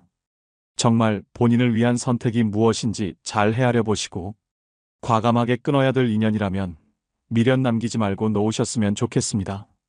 대신 주변에 좋은 사람들과 건강하고 의미 있는 관계를 다져 인간관계에 있어 만족스러운 삶을 살아가시길 소망합니다. 오늘 시작된 작은 변화가 결국은 인생을 바꿀 것입니다. 오늘의 지혜가 인생의 길잡이로서 통찰력을 깨닫는 삶의 지침이 되셨으면 좋겠습니다. 좋겠습니다. 좋겠습니다. 좋겠습니다. 좋겠습니다. 좋겠습니다. 좋겠습니다. 좋겠습니다. 좋겠습니다. 좋겠습니다. 좋겠습니다. 좋겠습니다.